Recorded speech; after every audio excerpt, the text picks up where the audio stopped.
automatically speaking.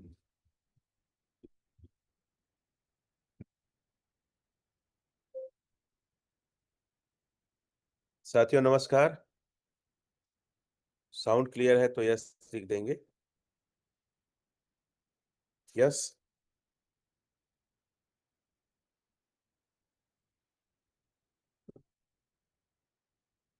Yes sound आ रहा है। Okay, thank you. मैं रमेश पटेल आप सभी लोग का ग्रो टुगेदर टीम की तरफ से बहुत बहुत स्वागत करता हूं। हमारा आज 7वां दिन है टेक्निकल सेशन का, और ये हमारे लिए बहुत गर्व की बात है कि हम 7 दिन 1000 प्लस क्रॉस करके इस सेशन को सक्सेसफुल नहीं, वह अपितु बहुत ही जबरदस्त सक्सेस बनाए हैं। और साथ ही साथ यूट्यूब लाइव भी था, और साथ ही साथ कई अलग अलग यूट्यूब में इसका डाउनलोड अपलोड भी हुआ, उसमें भी कई सारे लोगों ने देखा। अगर हम एक कैलकुलेशन निकाले तो लगभग 5000 लोगों ने हमारे इस पूरे टेक्निकल सेशन को अटेंड किया है। ग्रो टुगेदर टीम का कुछ मिशन है, कुछ मुहिम है। उस मुहिम और मिशन में हम लगातार काम कर रहे हैं। सबसे पहला मुहिम इस ग्रो टुगेदर टीम की तरफ से है लोगों को क्रिप्टो स्कैम से बचाना, क्रिप्टो की सही जानकारी देना, गलत प्लान गलत प्रोजेक्ट में जो फंस जाते हैं, जो लाखों करोड़ों अपना गंवा देते हैं, उनको बचाना। क्योंकि लेक ऑफ नॉलेज एक डर पैदा करता है। लेक ऑफ नॉलेज लोगों के पैसे को डुबाता है। लेक ऑफ नॉलेज से आदमी लोगों के भी पैसे को डुबवा देता है। और बहुत सारे न्यूज आप सुनते होंगे, पेपर में पढ़ते होंगे, आसपास खबर पढ़ते होंगे कि अमुक कंपनी अमुक व्यक्ति के द्वारा पैसे लॉस हुए।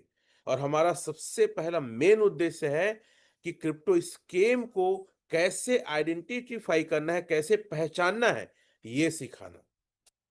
और इस मिशन में हम काफी हद तक समझदार और सफल हो रहे हैं। और मैं चाहता हूं इस पूरी चीजों को आप तक ना रहे, आप लोगों तक ट्रांसफर करें। और इसीलिए हमने अपने टूल्स भी डिजाइन किए जिसमें लोगों को क्रिप्टो स्कीम सेंट्रलाइज और डिसेंट्रलाइज में पूरे हमने अंतर स्पष्ट किया है। तो आप सभी लोग का सहयोग मिल रहा है, आप सभी लोग का साथ मिल रहा है, इसके लिए बहुत बहुत हाथ जोड़कर आभारी और धन्यवाद हम आपको देते हैं। दूसरा हमारा जो उद्देश्य है, हम भारत सरकार को, हम इस देश को आर्थिक स्थिति में मदद करना चाहते हैं, सपोर्ट करना चाहते हैं। हम भारत सरकार के रेवेन्यू जनरेट में, टैक्सेशन में सहयोग देना चाहते हैं। और मैं सबसे यही अपील करूंगा कि आप जो भी अर्निंग कर रहे हैं, प्लीज गवर्नमेंट को टैक्स पे करें। और ये भी मैं रिक्वेस्ट करूंगा कि आप बाइनेंस से यूएसडीटी परचेस करें और वहां से फिर आप हमारा एलजीनेस खरीदें। अगर आपके पास बाइनेंस केवाईसी नहीं है तो बड़ी सफलता आप नहीं ले सकते। मैं आपको बताना चाहूंगा कि इतना डिमांड है एलजीनेस का, इतना डिमांड है कि लोग पैसा लेके बैठे हैं, लेकिन लोग सीखने के तैयार नहीं है और 2 रुपए एक्स्ट्रा देने को तैयार नहीं है, भारत सरकार को टैक्स देने को तैयार नहीं है। कैसे तरक्की करेंगे आप, कैसे आगे बढ़ेंगे? तो केवाईसी करिए। मैं जानना चाहूंगा कितने ऐसे लोग हैं इस पैनल में जो हमारे एलजीनेस को लेने के लिए पैसा लेके बैठे हैं लेकिन उनको मिल नहीं रहा है। चैट में लिखेंगे यस, चैट में लिखेंगे अगर आपके साथ ऐसा हो रहा है। इतने सारे कॉल, इतने सारे मैसेज, मैं रिप्लाई नहीं कर पा रहा हूं। लोग बोल रहे हैं अरे हमको चाहिए सर, क्यों नहीं? अरे भैया, आप जिस फॉर्म में काम कर रहे हैं, जिस इंडस्ट्री में काम कर रहे हैं, उसके लिए आप सीखिए ना, जाके लीजिए ना। प्रॉफिट का आप गवर्नमेंट को टैक्स दीजिए ना, क्या दिक्कत है? अपने जेब से तो नहीं दे रहे हैं, आप कमा के दे रहे हैं, तो देना चाहिए। तो दूसरा हमारा उद्देश्य है, हम गवर्नमेंट को, सरकार को, देश को हम आगे बढ़ाने में, कमाने में, रेवेन्यू जनरेट करने में हम सहयोग दें। मेरा बार बार यही अपील आप लोग से है। तीसरा, यदि कोई व्यक्ति चाहे वो फॉरेक्स मार्केट चाहे क्रिप्टो मार्केट में अपने पैसा गंवाया है, तो राइट एजुकेशन से, राइट प्लेटफॉर्म से, राइट टाइम में वो यहां से रिकवरी अर्थात उन खोए हुए पैसे को वापस ले सकता है। ये हमारा तीसरा उद्देश्य है। तो राइट एजुकेशन, सही नॉलेज की कड़ी में आज एक ऐसी शख्सियत अपने अनुभव को लेकर आने वाले हैं जो वन ऑफ द बेस्ट हमारे ग्रो टुगेदर के पार्ट हैं। और हाँ, उनका सहयोग हमें लगातार मिलता है। आज मेरा या पूरे ग्रो टुगेदर अचीवर्स का जो सहयोग है, उनमें उनका सबसे बड़ा कंट्रीब्यूशन है। बहुत हम्बल है, बहुत विनम्र है और बहुत ही हेल्पफुल नेचर के हैं। तो मैं इनवाइट करना चाहूँगा हमारे बेहतरीन लीडर और क्रिप्टो ब्लॉकचेन और एलजीनेस को स्टडी करने वाले हमारे सीनियर्स को। So please welcome Shashi Shekhar Sharma sir. आपका हम स्वागत करते हैं सर। स्वागत है आपका। बहुत-बहुत, बहुत-बहुत हम स्वागत करते हैं। Thank you so much sir को रमेश सर। स्पॉटलाइट में देंगे।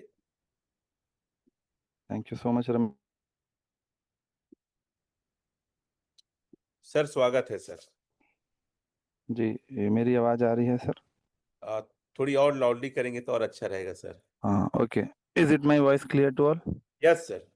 जी, तो थैंक यू सो मच। जैसा कि रमेश सर ने बताया, it is literally our duty to provide the taxation towards the government. हमें भारत सरकार की जो भी नियमावली है कि अगर आप अर्न कर रहे हैं, तो आपको क्या कहते हैं इनकम टैक्स देना है।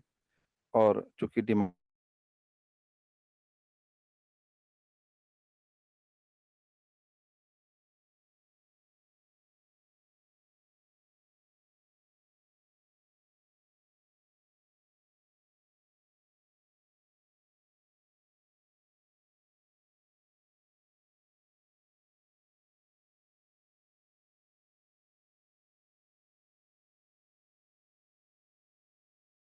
आए जो जो भी हमारे यहाँ रूल एंड रेगुलेशन है, इनपुट एंड आउटपुट पे है। मतलब जब आप फॉर एग्ज़ाम्पल के लिए आपके पास फॉर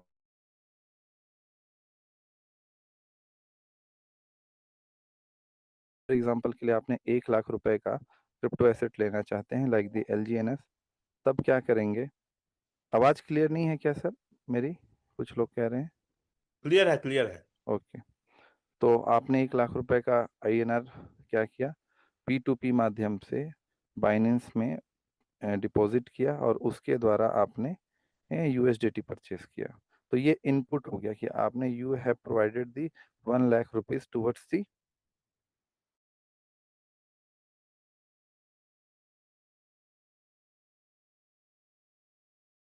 तो हमारे पास क्या है, फिर आपने वहाँ से डाई परचेज़ किया।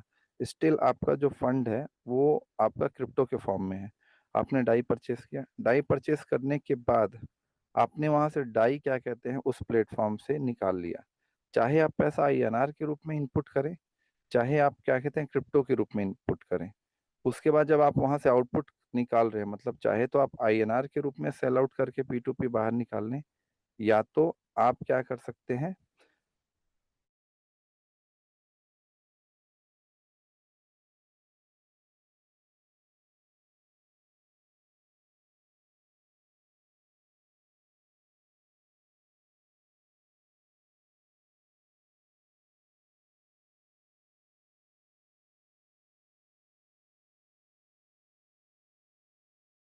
यूएसडीटी परचेज़ किया। यूएसडीटी परचेज़ करने के बाद आपने क्या किया कि डाई को परचेज़ किया। डाई परचेज़ करने के बाद मान लेते हैं उसकी वैल्यू 99,500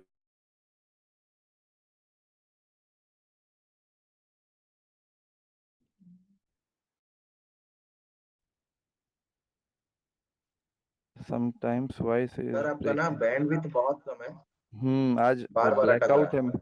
आज रात से ही मेरे साइड में क्या कहते हैं लाइट नहीं है, इन्वर्टर भी ख़त्म हो चुकी है। तो मैं मोबाइल के नेटवर्क से हूँ। और देखिए, अभी अगर आवाज़ आ रही है तो आपने बैंडविड्थ का बोला। देखिए हमारे देश में विडंबना यही है, 140 करोड़ का देश है। वर्ल्ड की सबसे ज़्यादा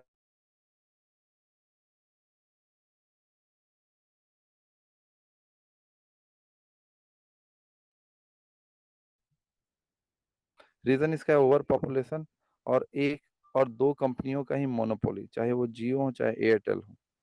अब अगर आप पैसे कमाएँगे, हम पैसे कमाएँगे, तो ऐसा कोई रॉकेट विज्ञान नहीं है। वी ग्रो टुगेदर और whatever can work towards the telecommunication sector also. ये बहुत बड़ा भविष्य है क्योंकि 2 ही बड़ी कंपनियाँ हैं देश में और उस तरह का बैंडविड्थ प्रोवाइड नहीं कर पा रही हैं। तो देखिए, जब व्यक्ति के पास पैसा आता है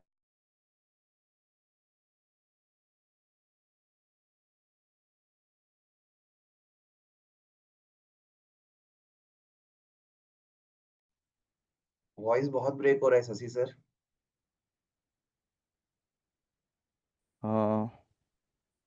एक मिनट सर, मैं देख रहा हूँ इंटरनेट के लिए।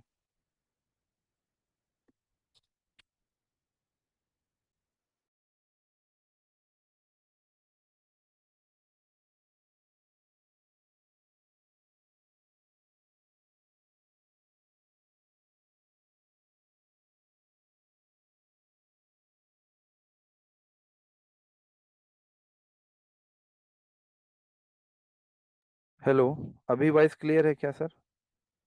यस, क्लियर है सर। अभी वॉइस क्लियर है ना? मैं वीडियो को अभी बंद कर दिया हूँ, जब मुझे स्क्रीन शेयर करना होगा तभी मैं ओपन करूंगा। तो देखिए, मैं ये कह रहा था कि इनपुट आउटपुट समझा रहा था, फिर आपने बात किया। हमारे देश में समस्या यही है। क्या समस्या है हमारे देश में? कि 140 करोड़ का देश है, and we are the country in which the 5, मतलब कि यूएसए भी 5G नेटवर्क के मामले में हमारे देश से पीछे है। किस मामले में? क्योंकि इतना बड़ा देश है, 140 करोड़ का, जितने एरिया तक 5G पहुंचा है वो वास्ट है। डेटा कंजम्पशन के मामले में आज हम वर्ल्ड में नंबर 1 है। बट प्रॉब्लम क्या है? बैंडविड्थ का। बैंडविड्थ का प्रॉब्लम क्यों है? क्योंकि इतना ओवर पॉपुलेटेड कंट्री है कि अगर बैंडविड्थ बढ़ाती भी है कंपनियां, तो वहां पास उस पर्टिकुलर एरिया में इतने ज्यादा ट्रैफिक आ जाते हैं कि बैंडविड्थ कम हो जाता है। इसीलिए 5G का जो स्पीड है हमारे देश में वन ऑफ द लोएस्ट है वर्ल्ड में। इवन द सर्विसेज हैं। अब अगर हम पैसे कमाते हैं with of origin एलजीएनएस and what ever the mechanism, तो दिस इज द प्रॉब्लम। क्या प्रॉब्लम है? कि क्या हम इस टेलीकम्युनिकेशन सेक्टर में उतर सकते हैं? क्या बिल्कुल उतर सकते हैं। कैसे? क्योंकि जब रिलायंस आई तो वो टेलीकम्युनिकेशन सेक्टर में नहीं थी, वो तो पेट्रोलियम के सेक्टर में थी। लेकिन धीरे धीरे जब पैसे बढ़ती हैं तो एक्सपेंशन होता है, तो पैसा ही पैसे को बनाता है। ये हमेशा ध्यान रखेंगे। तो आज हम अगर इस माध्यम से पैसे बना रहे हैं, तो हमारा कर्तव्य बनता है कि we have to pay the taxation towards the government, then the whole country will develop and our development will definitely towards very bigger manner. तो अब यहाँ पास इनपुट एंड आउटपुट की बात कर रहा था। आपने 1 लाख रुपए बाइनेंस पे डाला। बाइनेंस पे डालने के बाद आपने उस 1 लाख रुपए से क्या परचेस किया? डाई परचेस किया। अभी ये इनपुट ही है, बिकॉज और आपने पैसे डाले, यूएसडीटी बनाया, यूएसडीटी से आप जो भी बनाए, अभी तक पैसा जो है, अभी तक जो फंड है, चाहे वो क्रिप्टो के फॉर्म में हो, चाहे वो क्या कहते हैं आईएनआर के फॉर्म में, अभी तक प्लेटफॉर्म किस पे है? वो बाइनेंस पे ही है। अब आपने बना लिया डाई। डाई बनाने के बाद थोड़ा सा ट्रांजेक्शन कटा। ट्रांजेक्शन कटने के बाद में जब आप क्या कहते हैं, उसकी वैल्यू 9,500 समथिंग। अब वहां से आपने इनपुट से आउटपुट कर दिया, मतलब वहां से आपने डाई को आउटपुट लिया, चाहे बिटगेट पे लिया चाहे किसी पे भी लिया। अब ये आउटपुट में कंसीडर हुआ कि आपने कितना इनपुट डाला था, कितना आउटपुट हुआ। तो यहाँ पास तो आप 500 कम में है, तो ये लॉस कंसीडर हुआ। लेकिन अब ध्यान समझिएगा, अब क्या हुआ कि आपने उससे किसी प्राइवेट वॉलेट पे, मतलब डिसेंट्रलाइज वॉलेट पे, चाहे बिटगेट, मेटामार्क्स या टोकन पॉकेट पे फंड को भेजा। फंड को भेजने के बाद एलजीएनएस परचेज किया, उसको चेक में लगाया, और वहां से आपको काफी प्रॉफिट हुआ। अब वापस से अगर आपको आईएनआर में चाहिए, तो फिर आपने क्या किया? यूएसडीटी बनाया। यूएसडीटी बनाने के बाद या डाई बनाया। डाई बनाने के बाद आपने कहाँ पास भेजा? बाइनेंस से भेजा। अब ये इनपुट हो गया। तो ये इनपुट के बाद आपने उसको किस में कन्वर्ट किया? यूएसडीटी। और यूएसडीटी को P2P करके आपने किस में कन्वर्ट कर दिया? आईएनआर में। अब ये आईएनआर आपके बैंक अकाउंट में आया, तो इस आउटपुट में आपको प्रॉफिट हुआ। तो गवर्नमेंट ऑफ इंडिया ये कहती है कि प्रॉफिट अगर हो गया आपको, ये जो सेकेंड बार में आपने वहां पास प्रॉफिट, जो आपके पास एलजीएनएस बना, वहां से जो आपने कन्वर्ट करके भेजा, तो इस बार आपको प्रॉफिट हुआ है, ये प्रॉफिट पे आपको टैक्सेशन देना पड़ेगा। और पहले वाले में जहां पास आपने केवल क्या किया? परचेज किया और कन्वर्ट किया और भेजा, तो वहां पास आपका नहीं हुआ जनरली। लेकिन बाद में आपने भेजा, वहां पे प्रॉफिट हुआ, तो देना पड़ेगा। तो टैक्स हमें देना है, क्योंकि जिस आधार पे एलजीएनएस की कम्युनिटी बढ़ रही है। मैं आज आपको स्टेबल करेंसी के ऊपर ही डिस्कस करने वाला हूँ। बहुत सारे आज मैथमेटिकल फॉर्मूला हम देखेंगे, जो ओरिजिन एलजीएनएस ने अनूबी के साथ डेवलप किए हैं। ये अभी तक मेरे ख्याल से मैंने किसी सेशन में नहीं देखा है, और ना मैंने अभी तक बताया है। बट आज मैं वो बताऊंगा स्क्रीन शेयर के माध्यम से। तो अगर आपके पास फंड इस बड़ी मात्रा में आ रही है और आप उस पे टैक्स नहीं दे रहे हैं, तो आप बहुत बड़ी गलती कर रहे हैं।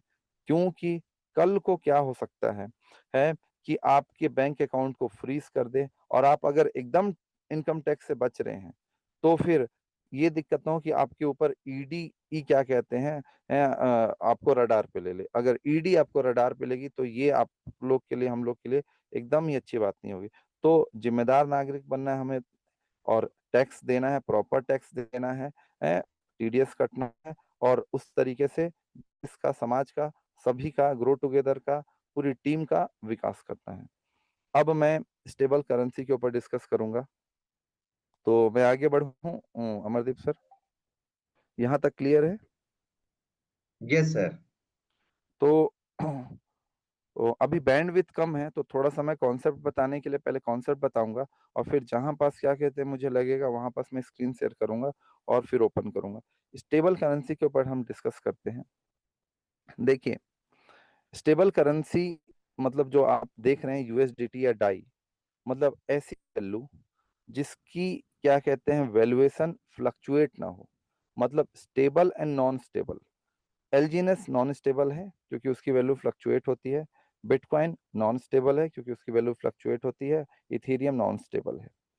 अब जब 2008 में बिटकॉइन का व्हाइट पेपर पब्लिश हुआ, 9 पेज का, तो वहां पास स्टेबल करेंसी के ऊपर कोई डिस्कशन नहीं था, क्योंकि बिटकॉइन के ब्लॉकचेन में, या वहां पे ब्लॉकचेन भी नहीं लिखा गया है आपका, क्या कहते हैं उनके व्हाइट पेपर में, वहां पास चेन ऑफ ब्लॉक्स लिखा गया है। वहां पास स्टेबल करेंसी या डैप नाम का कोई कॉन्सेप्ट नहीं था, क्योंकि वर्ल्ड में उस समय समस्या ये थी कि किसी भी तरीके से जो एक कंट्री का प्रभुत्व है उसको क्या कहते हैं, या फिर एक कंपनी का या एक व्यक्ति का जो एकाधिकार हो रहा है कि केवल डॉलर में ही ट्रेड हो रहे हैं ऑल ओवर वर्ल्ड में, और वो कंट्री कभी भी किसी के ऊपर टैरिफ लगा सकती है, कभी भी ट्रेड में वायलेशन कर सकती है, तो दो देशों, दो व्यक्ति, दो कंपनियों के बीच में ट्रेड प्रभावित होते हैं। इसका कोई समाधान निकाला जाए, ये एक समस्या थी। दूसरी समस्या क्या थी कि 2008 में ही फाइनेंशियल क्राइसिस हुआ था, all over world market crash हुआ था। इंडिया का भी मार्केट सम हाउ क्रैश हुआ था, लेकिन लगभग इंडिया के ऊपर ना का प्रभाव पड़ा था, क्योंकि सबसे ज्यादा प्रभाव पड़ा हुआ था यूएस के मार्केट के ऊपर ही। तो उस समय जब इस तरह की क्या कहते हैं मार्केट क्रैश हुआ था, तो बहुत सारे लोगों को व्यापार में घाटा हुआ था। क्यों? क्योंकि उस समय जो ट्रांजैक्शन है डॉलर्स में ही सबसे ज्यादा हो रहे थे, और वो सब चीजें कुछ फ्रीज हो गई थी। तो 2008 में जब बिटकॉइन का व्हाइट पेपर पब्लिश हुआ, तो इन सभी समस्याओं को देखा गया। और अच्छी बात यह है कि 31 अक्टूबर 2008 को ही, मतलब में से कल के दिन इन व्हाइट पेपर पब्लिश हुआ था मेरी जानकारी में। अब आते हैं कि बिटकॉइन ने अपना क्या किया कि वर्ल्ड में एक मीडियम ऑफ एक्सचेंज ओपन कर दिया। मीडियम ऑफ एक्सचेंज क्या उन्होंने ओपन कर दिया कि अगर मेरे को या हमारे देश को क्या लेना है, आईएनआर, हमें फॉर एग्जांपल के लिए हमें पेट्रोलियम लेना है, तो पेट्रोलियम लेने के लिए हम क्या करते थे, हम सबसे पहले पे करना चाहते थे सऊदीया को, ईरान को। सबसे ज्यादा हम पेट्रोल ईरान से ही लेते थे, मतलब पेट्रोलियम, तो हम उसे पे करना चाहते थे आईएनआर में। वो कहती थी कंट्री कि हम इतने, हमारे यहाँ धीरम चलती है, तो आप हमें कुछ ऐसा दें जो आपके भी काम आ सके और हमारे भी काम आ सके। तो फिर एक बात हुआ, गोल्ड ले लीजिए। लेकिन गोल्ड को ट्रांसपोर्ट करना आसान नहीं है, फिजिबल नहीं है।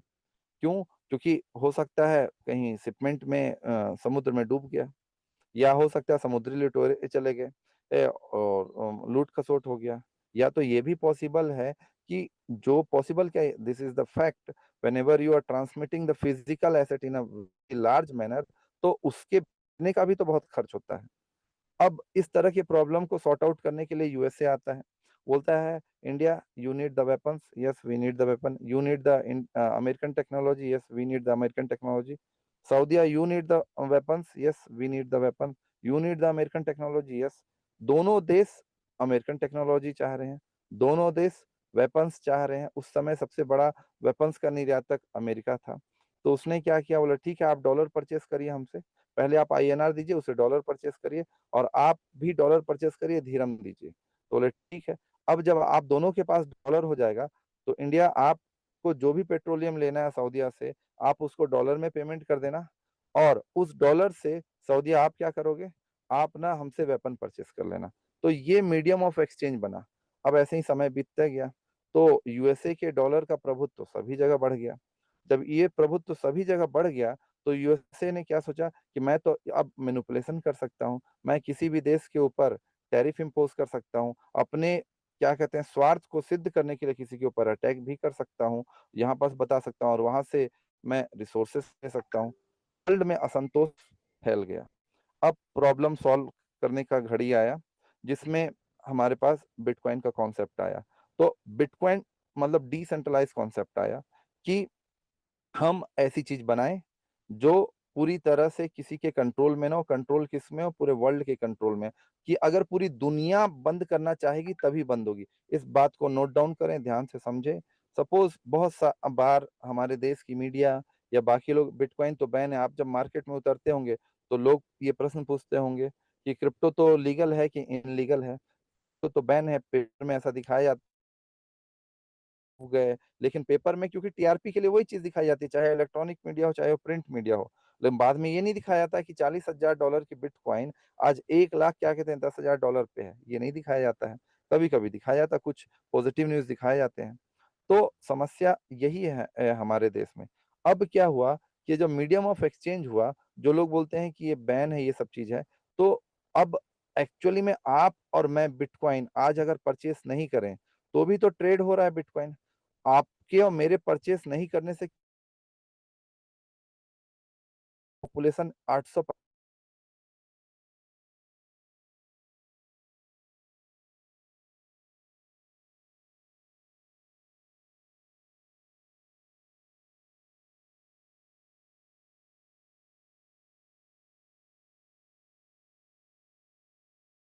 आती है डिसेंट्रलाइजेशन को कि यूएसए का तो कंट्रोल नहीं है, because USA develop this particular technology. उसने तो ये बनाया नहीं इस चीज को।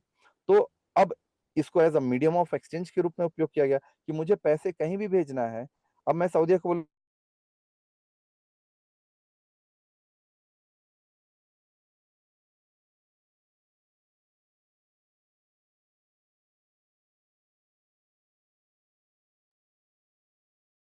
शशि सर, बीच बीच में ना ऑडियो अटक जा रहा है आपका, ब्रेक हो रहा है, अभी भी वॉइस नहीं आ रही है। ओके। अभी आपने सर अब कुछ कुछ लाइन बोला, वो समझ में भी नहीं आया है। कहाँ कहाँ तक समझ आया था? आप प्लीज मुझे बताएंगे, क्योंकि मैं डिटेल करूंगा, क्योंकि आगे चीजें स्टेबल करेंसी पे जब मैं मैथमेटिक्स में आऊंगा, आप लोगों ने मैं क्या, जिस लेवल मैथमेटिक्स है ना, उस लेवल को समझने के लिए आप लोग को ये चीज समझनी पड़ेगी।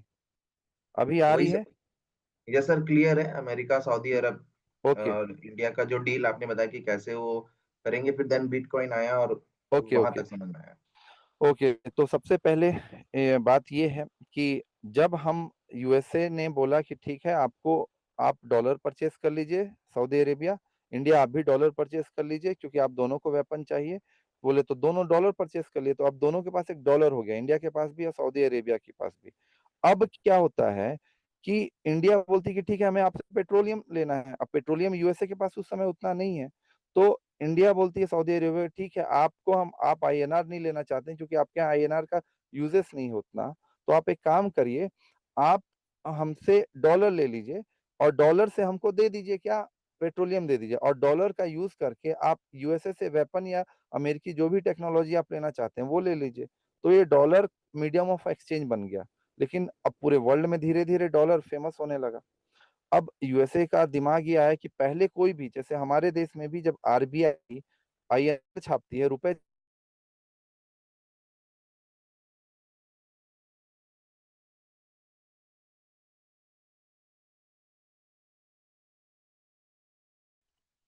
फिर से ब्रेक हो गया शशि सर।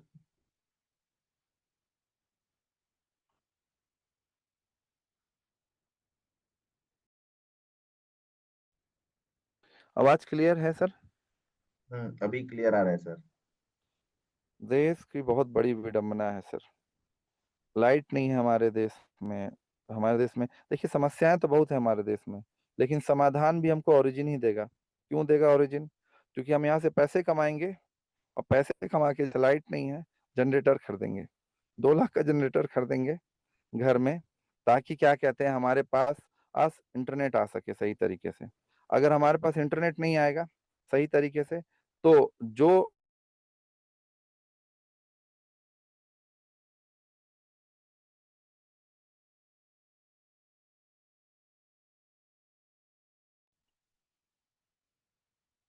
वॉइस फिर से रुक गया है सर।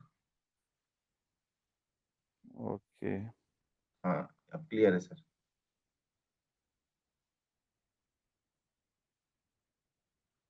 हेलो।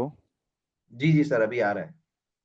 तो मैं यही बोला कि डॉलर मीडियम ऑफ एक्सचेंज की तरह काम करने लगा, बट जब वर्ल्ड में पूरी तरह से डॉलर का प्रभुत्व बढ़ने लगा तो अमेरिका के मन में ये आया कि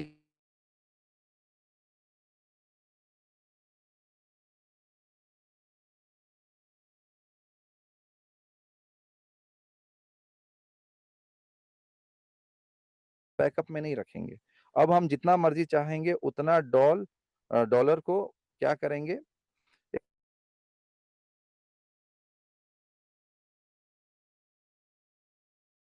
करके ट्रेड करेगी। अब ट्रेड करेगी तो बाद में उन्होंने बोला कि अब तो वर्ल्ड हमारे ऊपर डिपेंडेंट हो गई। अगर आपके ऊपर कोई डिपेंडेंसी रख रहा है, चाहे आप देश हो, समाज हो, चाहे व्यक्ति हो, तो सेंट्रलाइजेशन आ रहा है। अब सेंट्रलाइजेशन आ रहा है तो प्रॉब्लम आएगा, क्योंकि उन्होंने बोला कि अगर आप हमारी बातें नहीं मानेंगे तो क्या होगा कि आपके ट्रेड में प्रॉब्लम होगा। तो ट्रेड में प्रॉब्लम होगा तो वो देश के लिए तो अच्छी बात नहीं है। तो इसलिए क्या हुआ, डिसेंट्रलाइजेशन आया। अब उन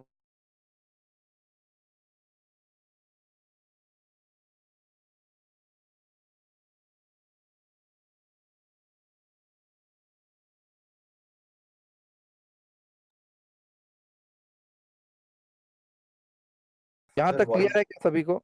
यहाँ हाँ तक? अभी अभी क्लियर है सर। ये कि डॉलर अमेरिका प्रिंट करता है, और फिर बाद में उसने अपना मोनोपोली करना चालू किया कि फिर वो डॉलर बहुत सारे प्रिंट करना चालू कर दिया। जी, यहाँ तक क्लियर हुआ सर। सर डॉलर प्रिंट करने के लिए भी क्या गोल्ड का रिजर्व चाहिए? बिल्कुल बिल्कुल, डॉलर को प्रिंट करने के लिए भी गोल्ड के रिजर्व चाहिए। लेकिन जब डॉलर का यूटिलाइजेशन काफी बढ़ने लगा,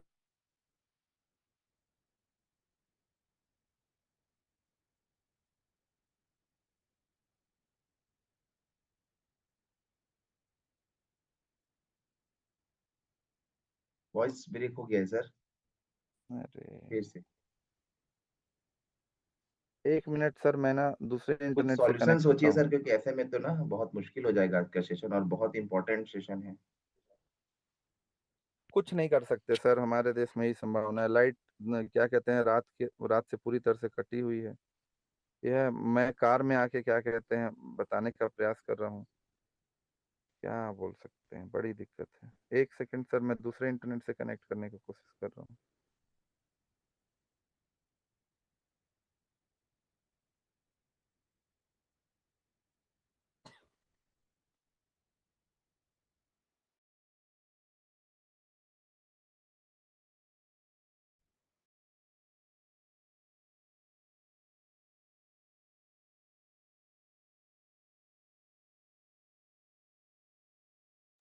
अभी आवाज क्लियर है क्या सर?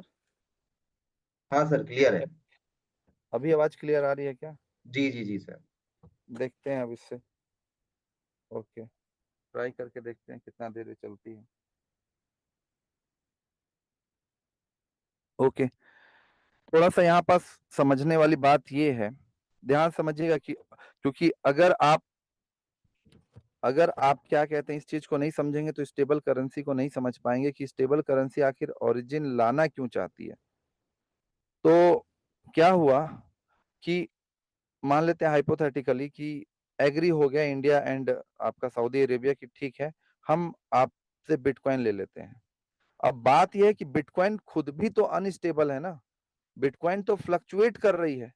अब फ्लक्चुएट कर रही है बिटकॉइन, तो अभी हमने भेजा सऊदिया को, तो वो बोलेंगे कि बिटकॉइन की वैल्यू किससे बैक्ड मानेंगे आप? बिटकॉइन की वैल्यू किससे बैक्ड मानेंगे, धीरम से मानेंगे बैक्ड कि आईएनआर से बैक्ड मानेंगे? अब न तो धीरम इंटरनेशनल करेंसी है उस समय तक, और न ही आईएनआर इंटरनेशनल करेंसी है। तो फिर से डिपेंडेंसी आ गया किसके ऊपर? अमेरिका के ही ऊपर डिपेंडेंसी आ गया कि बिटकॉइन की वैल्यू को वो बैक करने के लिए भी आपके पास कुछ स्टेबल चीज होना चाहिए। तो बिटकॉइन ने मीडियम ऑफ एक्सचेंज तो बना दिया, लेकिन एक समस्या का समाधान नहीं निकाल पाई। क्या समस्या का समाधान नहीं निकाल पाई? कि bitcoin is non stable currency, तो उसको बैक्ड किससे करें? चलिए, इंडिया में रहेंगे तो आईएनआर से बैक कर देंगे, सऊदीया में रहेंगे तो धीरम से बैक कर देंगे, और रसिया में रहेंगे तो रूबल से बैक कर देंगे। पर जब देशों के बीच में ट्रेड होगा तो किससे बैक्ड करेंगे? फिर यूएसए वहां पास अपना पिक्चर में आता है। यूएसए बोला, still the dollar is the international, you have to back the bitcoin with the dollar. So that's why इस समस्या के इसका भी एक समाधान सोचने का प्रयास किया गया। अब बिटकॉइन के कुछ डेवलपर्स, उस समय के जो कम्युनिटी के कुछ टॉप डेवलपर्स थे, जिसमें सबसे फेमस नाम है Vitalik Buterin, one of the best, I can say one of the best genius person, an Russian developer, Russian engineer. उसने इथीरियम का कॉन्सेप्ट रख दिया। यहां तक आवाज आ रही है क्या sir? Hello. Yes sir, continue sir. Ethereum का कॉन्सेप्ट रख दिया। उन्होंने ये बोला कि on the blockchain of a bitcoin we cannot develop the decentralized application। मतलब बिटकॉइन के ब्लॉकचेन से आप स्मार्ट कॉन्ट्रैक्ट नहीं डेवलप कर सकते हैं, बिटकॉइन के ब्लॉकचेन से आप वेब 3 की टेक्नोलॉजी पे नहीं जा सकते हैं। सो now the world is changing, now the world is moving towards the new technology, that's why we have to update the blockchain, so we have to use the security of the Bitcoin blockchain, and we have to add some kind of new features in a Bitcoin blockchain। तो एक नए blockchain का प्रतिपादन हुआ, और हमारे पास जो नया ब्लॉकचेन आया वो इथेरियम के रूप में आया। मैं आपको बार बार इसलिए बात समझा रहा हूँ इसलिए क्योंकि आज जो हम मैथमेटिक्स देखेंगे वो सारा ओरिजिन ने जो डेवलप किया है वो इथेरियम के ही ब्लॉकचेन पे डेवलप किया है, और इतनी जबरदस्त चीजें उन्होंने डेवलप की है कि आप जब उस चीज को देखेंगे तो आपको समझ आएगा कि कितनी बड़ी तपस्या लगी होगी इन लोगों की, जो ओरिजिन ने ये जो फॉर्मूला डेवलप किया। अभी तक कहीं भी मैंने वो सेशन नहीं देखा और ना मैंने बताया है। तो अब 1 मिनट सर, शायद लाइट आ गई है। मैं थोड़ा सा मेन इंटरनेट से कनेक्ट होने का प्रयास करता हूँ। 1 सेकंड वेट करेंगे। Okay okay sir.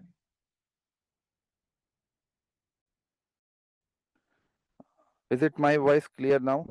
Hello, yes clear sir.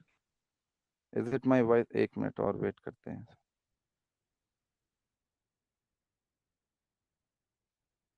Okay, मैं थोड़ा सा वीडियो चालू करके देख रहा हूँ कि बैंडविड्थ आ रही है कि नहीं। स्पॉटलाइट में डालें थोड़ा सा सर, देखें। Is yes it sir, my video clear? Clear sir, clear. Okay, तो देखिए सेकेंड चीज क्या आती है। सेकेंड चीज आती है इथीरियम। इथीरियम ये लेके आती है कि हमें अब वेब 3 की ओर एंटर करना पड़ेगा। मतलब we have to figure it out the new possibilities of the upcoming internet technologies. तो उन्होंने बोला कि अगर वर्ल्ड में सेंट्रलाइजेशन होगा, सेंट्रलाइजेशन होगा मतलब एक व्यक्ति, एक देश, एक संस्था, एक सर्वर। एक सर्वर मतलब जैसे कि आपके पास यूट्यूब का सर्वर है, आपके पास मान लेते हैं कहाँ का सर्वर है, व्हाट्सएप का सर्वर है, या मान लेते हैं आईआरसीटीसी है। सभी लोग और क्या कहते हैं, कई बार देखे होंगे हम लोग इंटरनेट के मतलब रेलवे के लिए टिकट करने के लिए आईआरसीटीसी का यूज करते हैं। अब 10 बजे जब तत्काल का बुकिंग ओपन होता है, उसी समय क्या हो जाता है कि कई बार डिस्कनेक्ट हो जाता है या कनेक्ट ही नहीं हो पाता है। तो अब क्या होता है, क्योंकि वो एक सर्वर है तो सेंट्रलाइज है। अगर उस सर्वर में, उस जगह में, जैसे फॉर एग्जांपल के लिए मैं अभी जिस क्षेत्र में हूँ, यहाँ पास रात से लाइट नहीं है, ये ब्लैकआउट हो गया। अब मुझे आपको बताना है, तो मैं अभी भी जो आप लोगों से बात कर रहा हूँ, I am using the centralise server. अब यहाँ पास कोई प्रॉब्लम है तो इस एक सर्वर को ब्रॉडकास्ट किया जा रहा है सभी जगह। आप सभी लोग देश के अलग अलग कोने से, या पता नहीं, हो सकता है बाहर से भी लोग हों ज्वाइन और उन लोग सुन रहे हैं, but still one server broadcasting towards the an network, मतलब अलग अलग नेटवर्क की ओर वो ब्रॉडकास्ट हो रही है।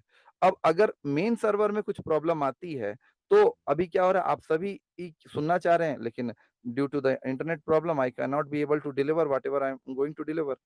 अब ये समस्या आ रही है। अब इसके जगह क्या होता, अगर मेरा एक सर्वर, मैं एक जगह से नहीं कनेक्ट होता, मैं मल्टीपल जगह से कनेक्ट होता, और ये मल्टीपल जगह पे सेम टाइम में सारा ब्रॉडकास्टिंग होता, तो ये प्रॉब्लम सॉर्ट आउट हो जाता। मैं आज आप लोग के सामने एक स्टार्टअप आइडिया दे दे रहा हूँ कि जो टेलीकम्युनिकेशन सेक्टर है, टेलीकम्युनिकेशन सेक्टर भी ब्लॉकचेन की टेक्नोलॉजी में आ जाएगी भविष्य में, जिसको हम डीपिन कहते हैं। तो ये प्रॉब्लम भी सॉर्ट आउट हो जाएगी। मैं एक फ्यूचर बता रहा हूँ आपको।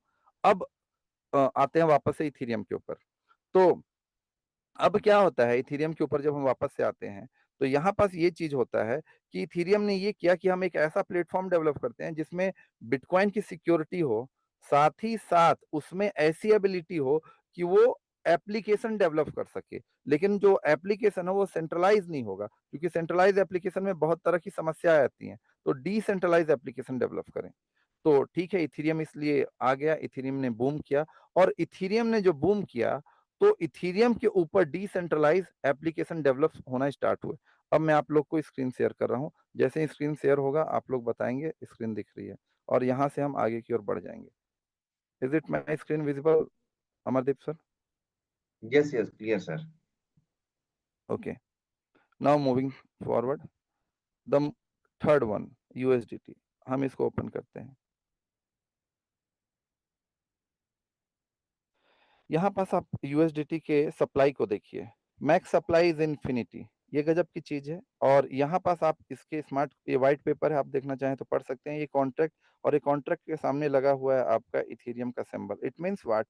इथेरियम ने जो प्लेटफॉर्म डेवलप किया था, जो ब्लॉकचेन उन्होंने डेवलप की थी, उसी के प्लेटफॉर्म का उपयोग करके ये जो कंपनी है थेथर, इसने उस ब्लॉकचेन टेक्नोलॉजी का यूज किया which was developed by the Ethereum. और उन्होंने एक ऐसा टोकन बनाया आया जो कि इथेरियम के ऊपर डेवलप है। तो इसलिए यहाँ पे स्मार्ट कॉन्ट्रैक्ट आपके इथेरियम का दिखता है। ये दूसरी क्या चीज इन्होंने बोला कि हम जो चीज बना रहे हैं वो स्टेबल है। स्टेबल है मतलब इसकी जो वैल्यू है, ये वैल्यू फ्लक्चुएट नहीं होगी। इसकी वैल्यू हमेशा $1 से बैक्ड होगी। अब यहाँ पास थोड़ा सा ये समझिए, ये सप्लाई इनफाइनाइट है, इसको थोड़ा सा ध्यान समझना है। कभी कभी लोग क्या होता है ना, मैक्सिमम सप्लाई और सर्कुलेटिंग सप्लाई को एक ही चीज समझ लेते हैं, जो कि बहुत क्या कहते हैं, गलत फहमी है। इसको थोड़ा समझिए कि आपके पास एक टंकी है, टंकी में पानी है, मतलब आपके पास एक वाटर एटीएम है। पानी तो उसमें अथाह है, जितना आप चाहें पानी निकाल सकते हैं। But if you really want the water, you have to pay the 1 litre water fees whatever. उदाहरण के लिए 5 रुपए लीटर पानी है, तो आप जब उसमें 5 रुपए का सिक्का डालेंगे, तब आपके पास 5 रुपए पानी बाहर निकलेगा। क्या इतना क्लियर है सभी लोगों को? हम आगे बढ़ेंगे, फिर यस लिख देंगे चैट बॉक्स में अगर क्लियर है तो। Yes, sir. अब देखिए, यहाँ पास भी कुछ ऐसा ही होता है।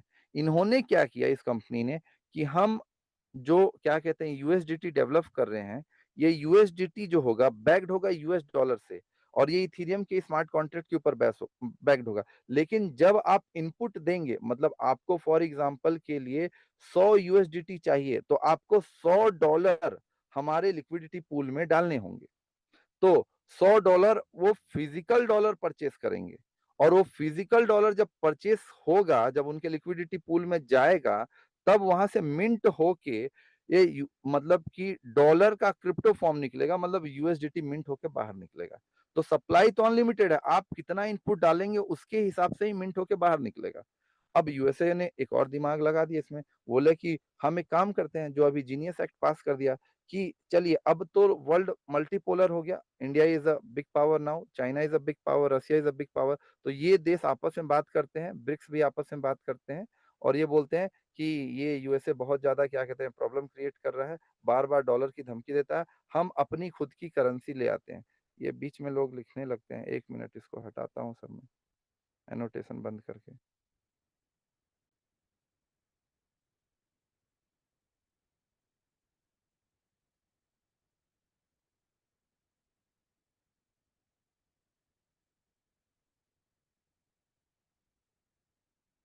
दिखने लगा screen Amardeep sir? Yes, sir. Yes, sir. जी।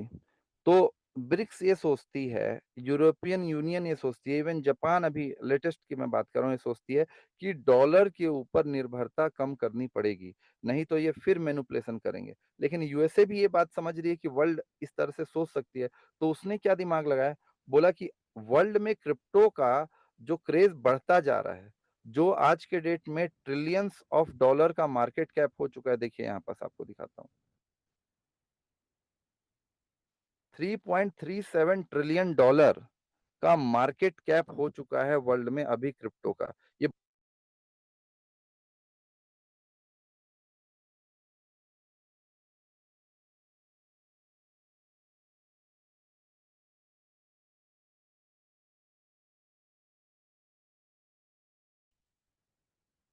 फिर से वॉइस ब्रेक हो गया सर। वॉइस नहीं आ रहा है शशि सर आपका।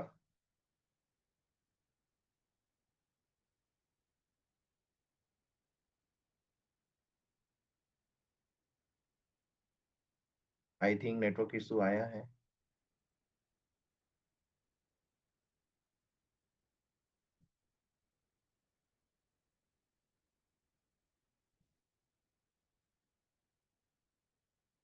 हेलो। शशि। हाँ, yes yes sir, yes sir.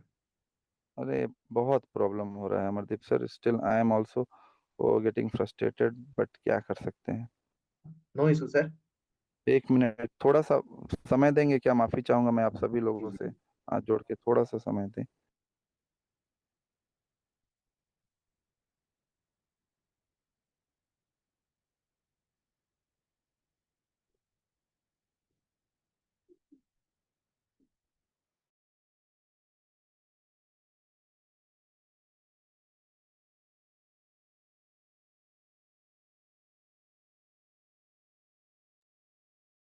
हाँ, प्रॉब्लम ये हो रही है कि लाइट आ गई, लाइट होने के बाद वोल्टेज फ्लक्चुएशन शुरू हो गया। अब वोल्टेज फ्लक्चुएशन शुरू हो गया और मैं 1 मिनट के लिए आप लोग को दिखाना चाह रहा हूँ कि आज मैं क्या बताने वाला था एक्चुअली में। स्क्रीन शेयर होगी तो अमरदीप सर बताएंगे। स्क्रीन यस शेयर हो सर, रही हो है गया है। अमरदीप सर? यस सर, और एनोटेशन बंद कर दीजिएगा सर। अरे ये तो लोग बार बार क्या कहते हैं, इस तरह के क्यों सीखना नहीं चाहते हैं बार बार। एनोटेशन में वो कर देते, disable annotation for others. 1 minute. My screen visible to all? Yes yes sir, continue sir. मैं आप लोग को बस थोड़ा सा एज अ क्लाइमेक्स दिखा दे रहा हूँ हल्का सा। देखिए, ये अनूबी फीस, हमारे पास अनूबी और ओरिजिन ने जो चीज डेवलप किया, आप केवल मैथमेटिक्स का लेवल देखिएगा कि मैं क्यों, आपको लग रहा होगा कि इतनी चीजें क्यों बता रहा हूँ। क्योंकि अगर मैं ये नहीं दिखाऊंगा तो आप अभी देखिएगा ये चीज आपको क्लियर हो पाएगी कि नहीं। 1 सेकेंड, रिफ्रेश करते हैं।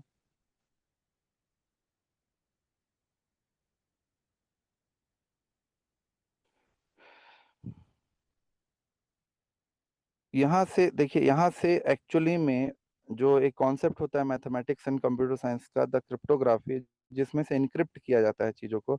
यहाँ से जैसे कि व्हाइट पेपर होता है, अगर मैं फॉर एग्जांपल के लिए चैट जीपीटी में लिखूं यहाँ पे नोबेल प्राइज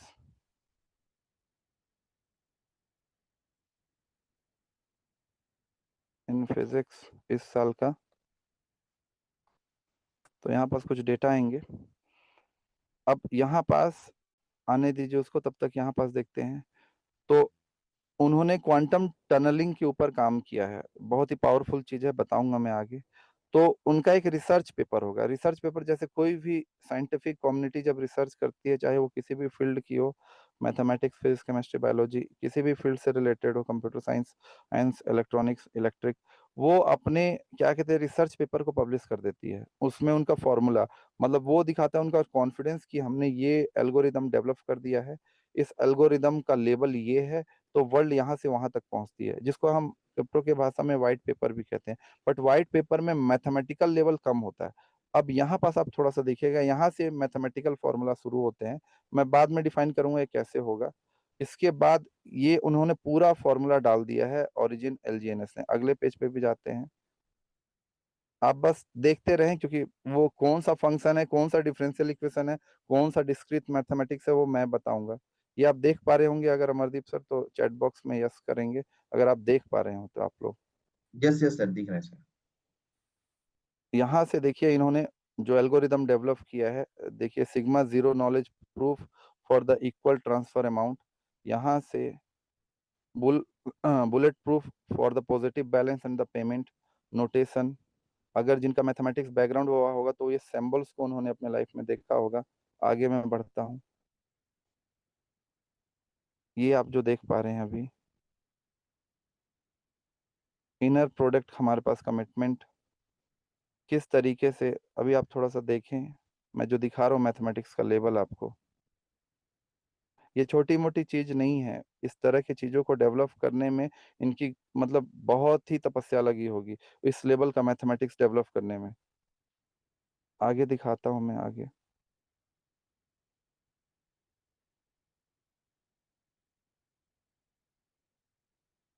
देखिए, मैं आप लोग को क्यों ये दिखा रहा हूँ, ये ऐसा प्रोजेक्ट नहीं है जो केवल डायरेक्ट सेलिंग के फील्ड में आते हैं कुछ साल और उसके बाद चले जाते हैं, पैसा कमाना ही केवल उद्देश्य होता है। ये वर्ल्ड के बहुत बड़े प्रॉब्लम को रिकॉग्नाइज कर रहे हैं। ये जो आप ओरिजिन देख रहे हैं, ये 5 बिलियन 6 बिलियन पे नहीं रुकने वाले हैं। मैं जो समझ पा रहा हूँ, मैं गलत हो सकता हूँ, लेकिन इस एक एक मैथमेटिकल फॉर्मूला को समझने में मेरा क्या कहते हैं एक एक दिन लग जाए।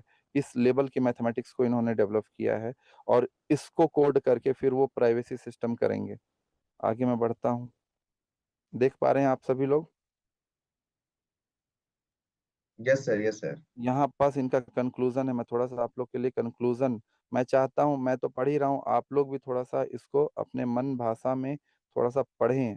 अगर आप लोग को दिख पा रहा है, blockchain based smart contract platform recognized for their potential to eliminate trust and the enhance transparency in a distributed application, often encounter a trade-off between these benefit and user privacy. Origin represent a significant stride in a revolving this dilemma. मतलब इनका कहने का पूरा जो तात्पर्य है, इन्होंने जो स्टेबल करेंसी ए जो डेवलप किया है, वो स्टेबल करेंसी इस तरीके से इन्होंने डेवलप किया है। यहाँ पास थोड़ा सा इनको आपको ओवरव्यू मिलेगा, 1 मिनट में दिखाऊं जो इंट्रोडक्शन।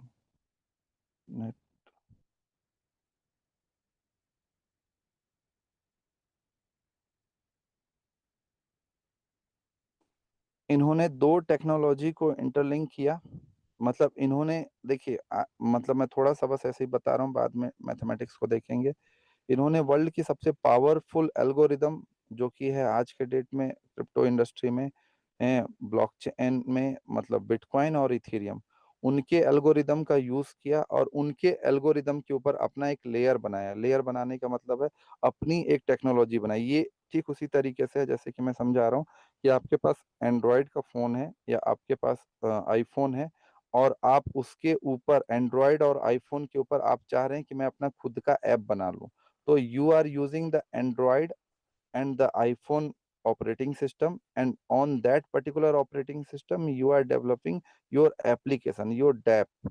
यहाँ पास क्या किया इन्होंने, एज अ सिक्योरिटी के लिए इथीरियम को यूज किया और उसके ऊपर इन्होंने अपनी प्राइवेसी लगाई ताकि जो स्टेबल करेंसी ए है इसमें क्या कहते हैं ट्रांसमिशन हो सके। और इस लेवल की इन्होंने जो ये मैंने आपको अभी थोड़ा देर के लिए मैथमेटिक्स दिखाया और इन्होंने इस पेपर को पब्लिश कर दिया। मैं भी थोड़ा देर पहले आप लोग को ये नोबेल प्राइज इन फिजिक्स दिखा रहा था, 1 मिनट, इसको अभी आप देखते हैं नोबेल प्राइज।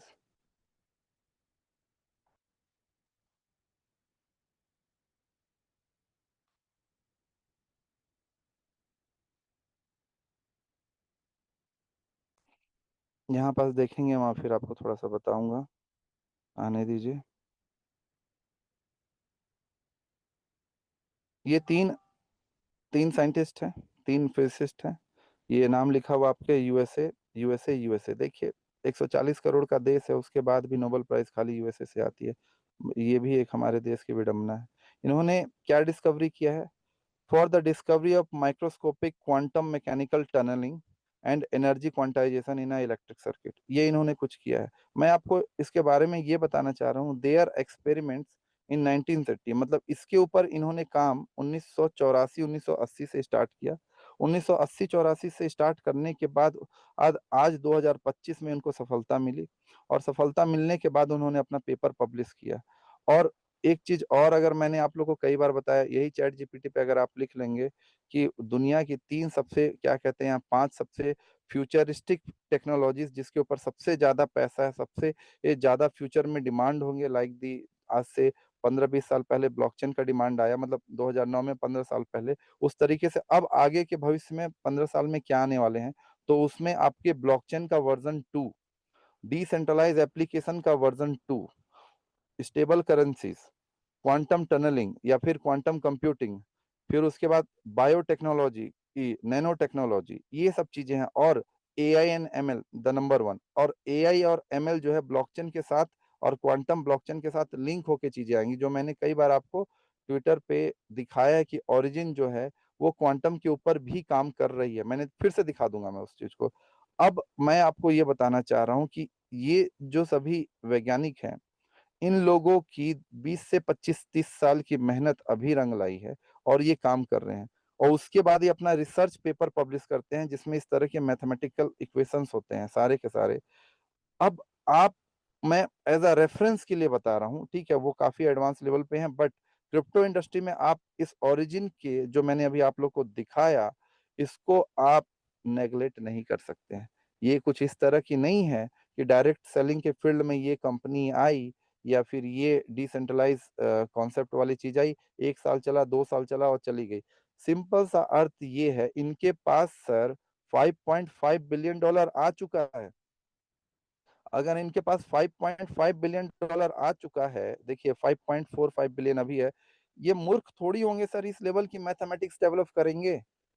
मैं आपको ये बताना चाह रहा हूँ कि इनका विजन बहुत आगे तक है, वो मैं बताना चाह रहा हूँ। क्या आप लोग को कुछ समझ आ पा रहा है? मैं जो थोड़ा बहुत भी बताने का प्रयास कर रहा हूँ, 10%, 5%, किस लेवल का विजन इन्होंने देखा हुआ है? चैट बॉक्स में लिखेंगे अगर थोड़ा बहुत भी आप लोग समझ पाए जो मैं आप लोग को दिखा रहा हूँ। आप एक ऐसे रिवॉल्यूशनरी प्रोजेक्ट के साथ जुड़े हैं बाय डिफॉल्ट, जो वाकई में विश्व को बदलने की क्षमता रखती है। और मैं बातें हवा में कभी भी नहीं कहता हूं, क्योंकि मैं बातें स्टडी के आधार पे करता हूं। मैं इनको स्टडी के आधार पे ही बता रहा हूं। तो हम वापस से आते हैं, मैं बस ये एज अ क्लाइमेक्स दिखा रहा था, हम वापस से आते हैं यहाँ पर स्टेबल करेंसीज के ऊपर। इन्होंने जो डेवलप किया वो तो पूरा स्टेबल करेंसी के ऊपर डेवलप किया है। अब आप ये समझें कि अभी भी क्या हो रहा है कि लोग यूएसडीटी में ही सबसे ज्यादा ट्रेड कर रहे हैं, और यूएसडीटी में ट्रेड कर रहे हैं तो उनको एक्चुअली में क्या चाहिए? डॉलर ही तो चाहिए। मतलब यूएसडीटी तब ना बाहर मिंट होके निकलेगी जो मैक्सिमम सप्लाई में से, जब आप उनको डॉलर देंगे। तो आप यूएसडीटी में देने के लिए आप आईएनआर दिए। फॉर एग्जांपल के लिए आपने बाइनेंस में क्या भेजा? बाइनेंस में 1 लाख रुपए भेजा आपने, जो मैं शुरुआत में स्टार्ट किया। अब 1 लाख रुपए से आप क्या कर रहे हैं? यूएसडीटी ही तो ले रहे हैं। ये बात तो वही हुआ जब सऊदीया से हमको पेट्रोल लेना था, तो हम क्या किए? सबसे पहले हम यूएसडीटी, मतलब हम उस समय डॉलर कर दे, क्योंकि आईएनआर तो सऊदीया लेना नहीं चाहता था। वो बोला कि आप डॉलर ले लो और डॉलर हमको दे दो। तो अब हम क्या करें? हम आईएनआर दे रहे हैं बाइनेंस पे, और उस आईएनआर से हम यूएसडीटी ले रहे हैं। तो यूएसडीटी कैसे मिलेगा? जब यूएसडीटी की जो कंपनी है तेथर, वो क्या करेगी? डॉलर परचेस करेगी अमेरिका से। तो एक्चुअली में तो फिर बात वही होगी अमेरिका का, कि हमारा डॉलर तो फिर भी आगे बढ़ जाएगा। मतलब यूएसए जो है 20 साल आगे की सोचता है, 10 साल आगे की सोचता है लोगों से। अभी 3 नोबेल प्राइज आप देखिए कि वो यूएस के ही सिटीजन है, जबकि विश्व में कितना बड़ा पॉपुलेशन है हमारा भी, लेकिन हम कुछ कर नहीं पा रहे हैं। तो ये गेम यूएसए ने सोच लिया, लेकिन अब ये गेम धीरे धीरे टूट रहा है। क्यों टूट रहा है? क्योंकि विश्व में केवल एक यूएसए ही नहीं है। ब्लॉकचेन आने के बाद में, डिसेंट्रलाइज की दुनिया एंटर होने के बाद में होती ये है कि अब, क्योंकि देशों के पास भी अब अच्छा खासा पैसा आ रहा है। India is a power, China is a power, Russia is a power, and BRICS is a power. NATO से ज्यादा पावरफुल भविष्य में ब्रिक्स हो सकती है, इसकी पूरी संभावना है। तो इन लोगों ने बोला कि इस तरीके से अब डॉलर का प्रभुत्व खत्म करना है, तो हमको अपना स्टेबल करेंसी लॉन्च करना पड़ेगा। This is the this is it means what? They don't have an option, literally they have to do it at any cost. If they don't do this particular thing, then what will happen? The dominance of the US dollar will go in a very large manner. तो इस तरह का एकाधिकार USA का अब और नहीं रहने दिया जा सकता है। इसीलिए अब मजबूरी हो चुकी है ब्रिक्स की, इंडिया की, चाइना की, रसिया की, कि वो स्टेबल करेंसी के ऊपर आए। तो कौन सा ब्लॉकचेन यूज करें? वो कौन सा ब्लॉकचेन यूज करें जो सबसे पावरफुल सिक्योरिटी हो और जिसके ऊपर विश्व का सबसे बड़ा ट्रस्ट हो? तो नाम आता है इथेरियम का।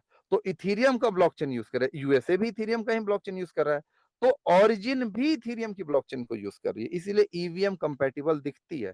और अब पता नहीं ब्रिक्स कितने दिन बाद बनाएंगे। अभी तक भारत सोच रहा है, हमारा देश, और वो बनाएगा, लेकिन ओरिजिन तो इसके ऊपर काम 10 साल पहले ही स्टार्ट कर दी, 14 साल पहले ही स्टार्ट कर दी। तो अभी अगर आप देखेंगे कि क्वांटम कंप्यूटिंग के मामले में कल का न्यूज़ है, मैं यहाँ पास आपको थोड़ा सा दिखाना चाहूंगा, 1 मिनट। ये अगर आप न्यूज देख पा रहे हो, एनवीडिया, कल अगर आप लोगों ने देखा हो तो एनवीडिया एक ऐसी कंपनी हो गई है जो $5 ट्रिलियन की इकोनॉमी को भी क्रॉस कर गई। क्या स्क्रीन दिख रहा है अमरदीप सर?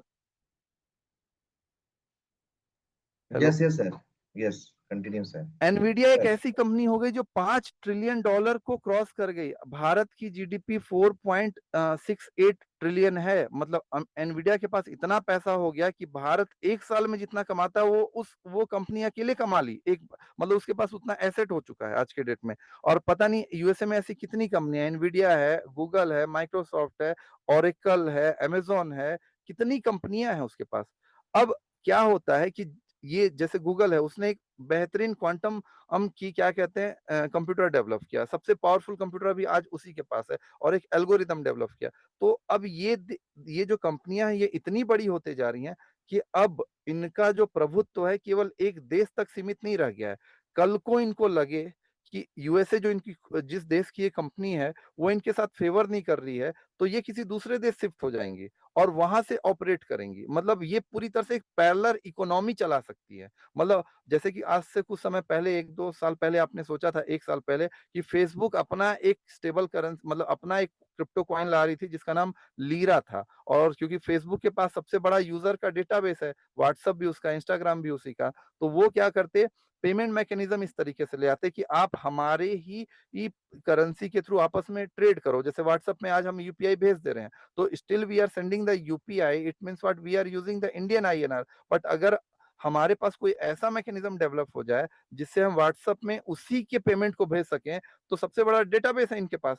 तो सबसे बड़ा डेटाबेस जब इनके पास है तो ये काम हो जाता। लेकिन कुछ प्रॉब्लम के कारण उसको बंद करना पड़ा। अभी आप देखे होंगे जब आपका नेपाल में इतना बड़ा प्रोटेस्ट हुआ, क्यों? क्योंकि वहां की गवर्नमेंट ने व्हाट्सएप को, इंस्टाग्राम को, फेसबुक को कुछ दिन के लिए बैन कर दिया। तो जेन जी का इतना बड़ा प्रोटेस्ट आपने देखा, क्यों? This is the power of the social media, this is the power of the new technologies. तो यहाँ पास अब ऐसी ऐसी कंपनियां जो ये देख रही हैं कि अब किसी एक देश का प्रभुत्व तो नहीं किया जा सकता, और हमको पूरे विश्व में अगर और व्यापार करना है तो we must have to enter towards the what, stable currencies. तो स्टेबल करेंसीज की ओर अगर हमको एंटर करना है तो हम किधर जाएंगे? हम जाएंगे इथीरियम के स्मार्ट कॉन्ट्रैक्ट के ऊपर। तो ओरिजिन भी यही काम कर रही है, और ओरिजिन जो अभी देश सोच पा रहे हैं, जापान, इंडिया, रसिया, ब्रिक्स, मतलब देशों का समूह, वो ओरिजिन 10 साल पहले से ही सोच रही है। जब वो ऐसा सोच रही है और यहीं तक वो नहीं रुकी है, तो ओरिजिन ये सोच रही है कि मेरे को उस लेवल तक जाने के लिए फंड की भी आवश्यकता पड़ेगी। मतलब मार्केट कम्युनिटी बड़ी होनी चाहिए और मुझे लोगों का सपोर्ट चाहिए। तो जो अभी ओरिजिन के पास केवल कितना है अभी, 1.6 मिलियन, मतलब 16 लाख लोग। 850 करोड़ का देश है यार, मतलब 850 करोड़ का वर्ल्ड है, 140 करोड़ का देश है। 16 लाख लोगों से क्या होगा? 100 करोड़ होना चाहिए, यहाँ पे 200 करोड़ होना चाहिए। ये निर्भर करता है हमारे ऊपर, आपके ऊपर। तो आप ये सोचो कि ओरिजिन तो 100-200 करोड़ लोगों तक पहुंचने की सोच रही है। तब तो वो पैरेलल इकोनॉमी में डिजिटल सिविलाइजेशन की ओर एंटर कर पाएगी, जो इनके व्हाइट पेपर में लिखा हुआ है। मैं वहां पे भी आऊंगा, वहां पे भी दिखाऊंगा। क्या यहाँ तक क्लियर है लोगों को? यहाँ तक क्लियर है मैं क्या बोलना चाह रहा हूँ? अमरदीप सर, मैं आप लोग को ये बताना चाह रहा हूँ कि सारे के सारे देश, is it my voice clear Amardeep sir? Hello, anybody please tell my voice is clear? Yes, okay, okay, okay, no problem at all. तो मैं आप लोग को बताना चाह रहा हूँ कि सारे के सारे देश अब मजबूरी है कि स्टेबल करेंसी की ओर आए, क्योंकि अगर किसी एक देश के पास प्रभुत्व तो नहीं रखना है, तो they must have to develop the stable currency kind of thing, because the world could trade in a very effective and easy manner. मतलब विश्व जो है आसानी से व्यापार कर सके। एक सेकंड में यूएसडीटी दुनिया के किसी कोने से किसी भी कोने पे पहुंच सकती है। तो कल को भविष्य में जब अपना करेंसी लोग लॉन्च करेंगे, हो सकता है ब्रिक्स लॉन्च कर दे या आईएनआर लॉन्च कर दे, तो बाइनेंस में क्या हो सकता है कि आपको आईएनआर से यूएसडीटी परचेस ही ना करना पड़े, आप सीधे आईएनआर डिपॉजिट करें और उस आईएनआर से आप डाई को परचेस करें और डाई से आप एलजीएनएस परचेस करें। This could be quite possibility, क्योंकि अभी भी तो आप आईएनआर भेज के पहले यूएसडीटी ले रहे हैं, यूएसडीटी से डाई ले रहे हैं। क्यों? क्योंकि डाई का पेयर यूएसडीटी के साथ है। कल को भविष्य में ब्रिक्स ने, जो कि काम कर रही है, अपना स्टेबल करेंसी लॉन्च कर दी, या भारत या चाइना लॉन्च कर दी, और वहां पास लोग सीधे पेयर बन गया डाई का आईएनआर के साथ में, तो आईएनआर से ही डाई खरीद लेंगे, तो यूएसडीटी का तो रोल खत्म हो जाएगा और वर्ल्ड इसकी ओर बढ़ रही है। तो अब लेकिन अगर यूएसए से रोल खत्म हो जाए, कल को ब्रिक्स के ऊपर रोल आ जाए, कल को भारत के ऊपर या चाइना के ऊपर, या इन्हीं लोग बोले कि हम कंट्रोल करेंगे, तो हो सकता है कि अमेरिका का कंट्रोल हटके चाइना के ऊपर कंट्रोल आ जाए, भारत के ऊपर कंट्रोल आ जाए, रसिया के ऊपर, या जो ब्रिक्स है उनको वो कंट्रोल करने लगे। तो कंट्रोल एक जगह से हट के दूसरे जगह आ गया तो भी समस्या तो वही रही ना। मेरा बात समझ पाए मैं क्या बोल रहा हूँ? हेलो? ओके। तो यस यस ओरिजिन ने ये सोचा कि फिर डिसेंट्रलाइजेशन का मतलब क्या होगा? डिसेंट्रलाइज का मतलब तो ये होना चाहिए ना कि लोगों के कारण, लोगों ने जो नियम सोचा है, मतलब जिसके आधार पे हमने प्रोटोकॉल निर्धारित किया है, उसके आधार पे लोगों के पास कंट्रोल हो। तो लोगों के पास कंट्रोल हो, that's why they are developing the stable currency a या स्टेबल कॉइन ए, कि वो लोगों के द्वारा है। अब लोग कैसे पहुंचेंगे वहां तक? जब आपकी कम्युनिटी बढ़ेगी। और अभी कम्युनिटी मात्र कितनी है? 16 लाख लोगों की। 16 लाख कुछ नहीं होता है। 16 लाख, आज 100 850 करोड़ का वर्ल्ड है, 16 लाख क्या है यार? 16 लाख तो मेरे को लगता है कि भारत के दो छोटे छोटे शहर को मिला देंगे तो 16 लाख हो जाएगा, या एक शहर में ही हो जाएगा, छोटे शहर में। भारत में पता नहीं कितने शहर हैं, 140 करोड़ का देश है। तो कम्युनिटी बड़ा करना।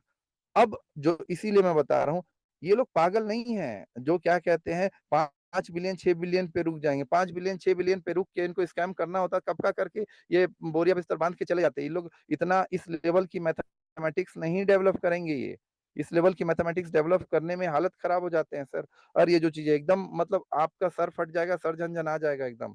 हम जिस लेवल का इनको कोड डेवलप करना, अब जो फॉर्मूला डेवलप करना पड़ा, पहले तो एल्गोरिदम डेवलप होगा, एल्गोरिदम डेवलप करने के बाद उसको कोड किया जाएगा। तो मैं आपको बताना चाह रहा हूँ, और इन्होंने पेपर को पब्लिक कर दिया है सबके सामने कि आओ देख लो कि हम क्या कर रहे हैं। तो जितने भी बाहर बाहर की जो अभी कम्युनिटी है ना, जो ओरिजिन के मॉडल को कॉपी करके अपने प्रोजेक्ट को डेवलप करने का प्रयास कर रही है, वो इनके रिसर्च को ही यूज कर रही है, लेकिन ओरिजिनल ओरिजिनल होता है, उस लेवल का रिसर्च नहीं करे, क्योंकि उनके पीछे उनकी जो मंशा है वो पैसा कमाना है। यहाँ पास मंशा पैसा कमाना होता तो पैसा तो बहुत बना चुके थे ये लोग। पैसा तो क्या कहते हैं, इन लोग $30 मिलियन तो फरवरी में ही आ चुके थे ये लोग। कब का $30 मिलियन पे भी अगर ये लोग स्कैम किए होते तो कम से कम 1,000 करोड़ का स्कैम करके भाग जाते लोग। 5.5 बिलियन तक नहीं पहुंचते। देखिए मैं गलत हो सकता हूँ, लेकिन मैं जो जिस लेवल पे इनकी स्टडी को देख रहा हूँ, जिस लेवल पे इनके इंजीनियरिंग को देख रहा हूँ, जिस लेवल पे इनके एल्गोरिदम मैथमेटिक्स को देख रहा हूँ, मेरा तो दिमाग खराब हो जा रहा है एकदम कि इस लेवल पे ये लोग क्यों करेंगे। इसका अर्थ यही निकाल सकता हूं मैं कि इनका विजन बहुत बड़ा है, बहुत बड़ा। अब वो विजन कहाँ से देखते हैं हम लोग? चलिए यहाँ तक क्लियर हुआ, तो विजन की ओर बढ़े हम लोग। स्टेबल करेंसी के बारे में आपको ये पता चला कि वर्ल्ड स्टेबल करेंसी को डेस्परेटली क्यों चाह रही है, चैट बॉक्स में लिखेंगे। अगर यहाँ तक क्लियर हुआ तो मैं आगे बढ़ूंगा। एनीबडी? ओके। सब सेशन ऊपर से पार हो रहा होगा मेरे ख्याल से, कुछ ज्यादा ही एडवांस तो ऐसा तो नहीं हो रहा है। मैं बहुत ही साधारण भाषा में बताने का प्रयास कर रहा हूँ जितना मेरे से हो सके। तो ओके, मैं आगे बढ़ूं? जी। Okay, thank you. अब ये देखिए, हम आगे आते हैं, 1 मिनट।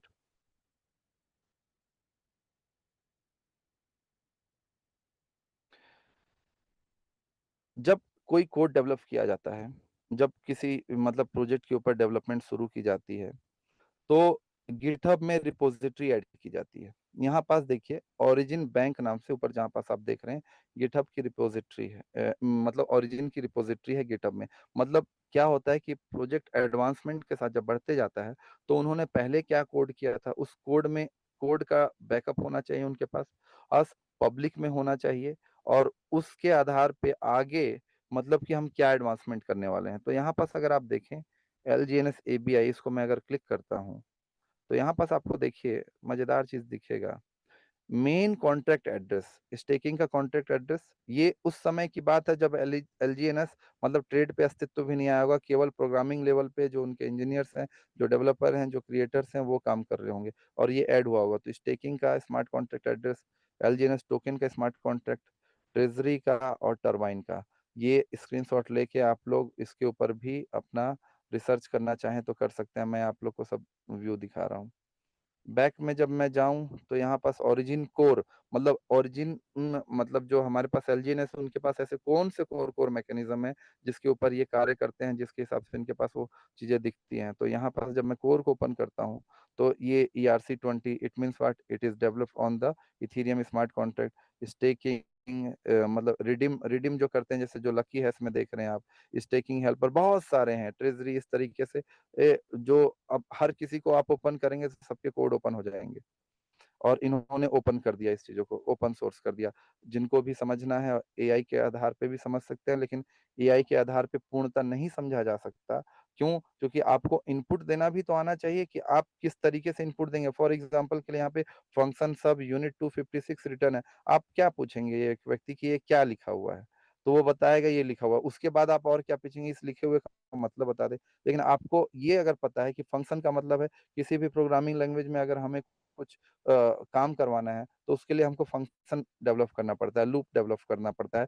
फिर ये उसके अंदर आर्गुमेंट है, ये उसका टाइप है, मतलब कि वो जो आर्गुमेंट आएगा उसका टाइप क्या होगा। ये जो ब्रैकेट ओपन हुआ मतलब इस फंक्शन की बॉडी वो क्या काम करेगी और वो क्या रिटर्न करेगी। और उसमें मतलब कि अगर किसी तरह का डेटा सही तरीके से नहीं जाए तो ओवरफ्लो होगा कि अंडरफ्लो होगा कि इनर फ्लो होगा, ये सब चीजें हैं। तो लोग क्या है कि एआई पे डाल देते हैं और उनको लगता है कि हम पूरा चीज डाल दें तो मेडिकल रिपोर्ट को आप एआई पे डाल के 100% सीख जाते हैं क्या? नहीं, 100% नहीं सीख पाते हैं। अगर आप 100% सीख जाते तो मेडिकल एक्सपर्ट की जरूरत अभी नहीं पड़ती। मतलब अभी भी आपको पड़ रही है, भविष्य में और एडवांस हो जाएगा। तो और उसके आधार पे लोग वो अपने हिसाब से प्रिडिक्शन निकाल देते हैं कि ये प्रोजेक्ट तो ऐसा है, तो फलाना है, तो है ना, इससे निकलो। दूसरे प्रोजेक्ट में अभी 1% मिल रहा है तो 1.5% मिल रहा है, वहां पास चल जाते हैं। उन लोगों उन प्रोजेक्टों ने क्या किया, इन्हीं की कॉपी बनाई है, रिसर्च भी नहीं किया है प्रॉपर, और थोड़ा सा सॉफ्टवेयर डेवलप करने का प्रयास किया है, डुप्लीकेट टाइप का दिखने वाला। लेकिन डुप्लीकेट दिखने का अर्थ ये थोड़ी है कि वो काम भी उसी तरीके से ओरिजिनल के साथ करेगा, नहीं कर पाती है। और वो प्रोजेक्ट आप देखते हैं कि वो प्रोजेक्ट में बाद में कोई प्रॉब्लम आ जाता है। तो ये ओरिजिन की रिपोजिटरी है जिसमें आगे की चीजें ऐड होंगी।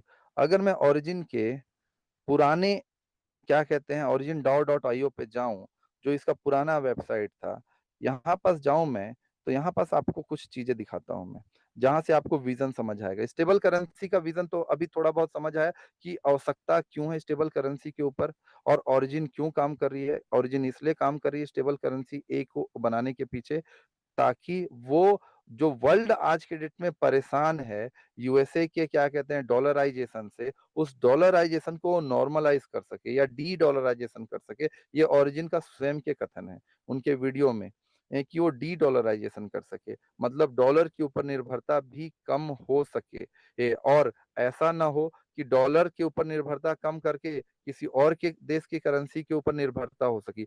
पब्लिक के लिए होना चाहिए वो चीज। तो इसलिए ये इनके ऊपर काम कर रहे हैं। उन्होंने मैथमेटिकल फॉर्मूला डेवलप किया जिसको हम एल्गोरिदम कहते हैं, और अपना रिसर्च पेपर उन लोगों ने पब्लिक कर दिया। अब ये आपको क्या लगता है, ये रिसर्च पेपर साइंटिफिक कम्युनिटी पढ़ती है, आप और मैं नहीं पढ़ेंगे ना, लेकिन साइंटिफिक कम्युनिटी पढ़ेगी इस रिसर्च पेपर को, और उस रिसर्च पेपर के आधार पे ही पैसे इनपुट होते हैं। मेरा अर्थ समझिएगा मैं क्या कहना चाह रहा हूँ, कि जैसे कि एक मिनट यहाँ पे दिखाता हूँ मैं इथेरियम के ऊपर।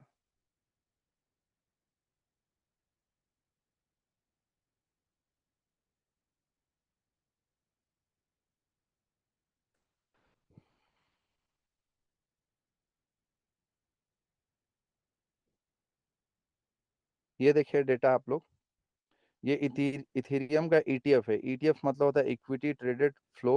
वो मतलब कि जब कोई बड़े देश, बड़ी कंपनियां, कोई बड़ा वेल्थ किसी चीज में पैसे डालते हैं तो ईटीएफ के रूप में डालते हैं, ये आप समझिए। यहाँ पास अगर आप देखेंगे ना, ये सब फंड, ये बिलियंस डॉलर्स में फंड है। मतलब ये जो आप देख रहे होंगे, ये वेबसाइट से आप जाके देख लीजिएगा, ये बिलियंस ऑफ डॉलर में फंडिंग गए हैं यहाँ पास। अब इतना फंडिंग जाने का मतलब ये है कि इथेरियम का जो प्रोजेक्ट होगा, इथेरियम के जो कॉन्सेप्ट होंगे, उस कॉन्सेप्ट को उस जो देश के टॉप लेवल के क्या कह सकते हैं इंटेलेक्चुअल्स होंगे, जो बुद्धिजीवी होंगे, या किसी कंपनी के जो टॉप लेवल के इंटेलेक्चुअल्स होंगे, जो कंपनी की दिशा तय करते हैं कि कंपनी को या फिर क्या कहते हैं संस्था को कहाँ पैसे डालने हैं और फ्यूचर में कहाँ ग्रोथ होगा। देश के लिए भी ऐसे ही तय होता है। तो उन लोग देखते हैं कि मतलब कौन-सी ऐसी टेक्नोलॉजीज़ हैं जो फ्यूचर में प्रॉब्लम को सॉल्व कर रही हैं और भविष्य में आगे काफ़ी बढ़ने में मदद करेंगी। तो साफ-साफ अर्थ है वो उनका रिसर्च पेपर पढ़ते हैं। तो ओरिजिन ने भी अपना रिसर्च पेपर इसीलिए पब्लिश करके सामने सबके सामने रख दिया है कि लो पढ़ लो भैया और देख लो कि हमने कोई गलत तरह की चीज़ डेवलप नहीं की है, क्योंकि इसको पब्लिश करने से पहले इन लोगों ने अपना खुद का बहुत तगड़ा रिसर्च किया होगा कि हम लोग नियम को बिना वायलेट किए हुए प्राइवेसी चैन डेवलप कर चुके हैं।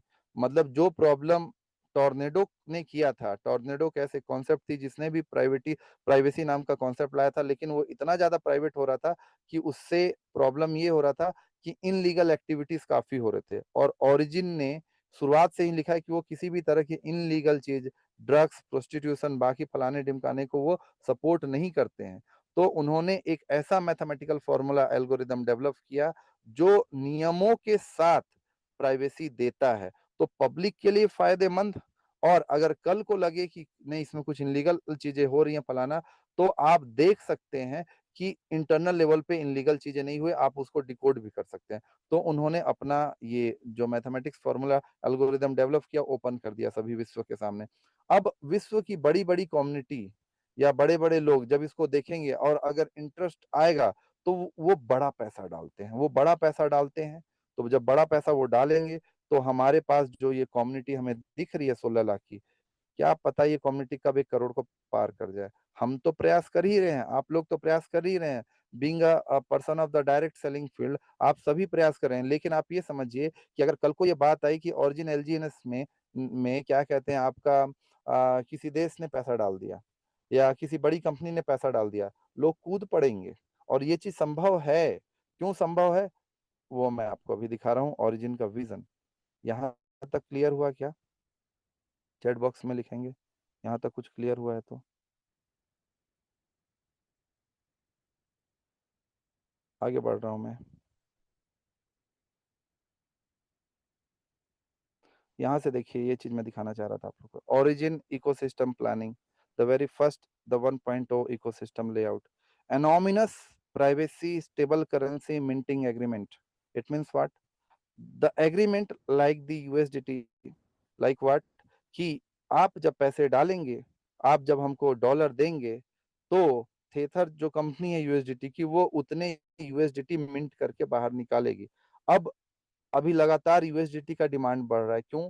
क्योंकि एलजीएनएस नहीं मिल रहा है। और एलजीएनएस कैसे मिल जाएगा? एलजीएनएस को लेने के लिए आपके पास डाई होना चाहिए। आप आपस में पी टू पी ट्रेड कर रहे हैं तो एक्चुअली वो तो केवल रोटेट हो रहा है ना। एलजीएनएस की सप्लाई भी अनलिमिटेड है, बट अनलिमिटेड निकलेगी तब जब आप उसमें डाई का इनपुट डालेंगे लिक्विडिटी पूल में and for the input of the Dai you must have to purchase the USDT or whatever, because DAI you cannot buy directly, you have to consider the USDT और USDT तो तब आपको मिलेगा जब आप उसके बदले में यूएस डॉलर परचेस करेंगे। अमेरिका का तो मजा ही मजा है कि भैया कुछ भी करो हमारा तो डॉलर ही परचेस होगा।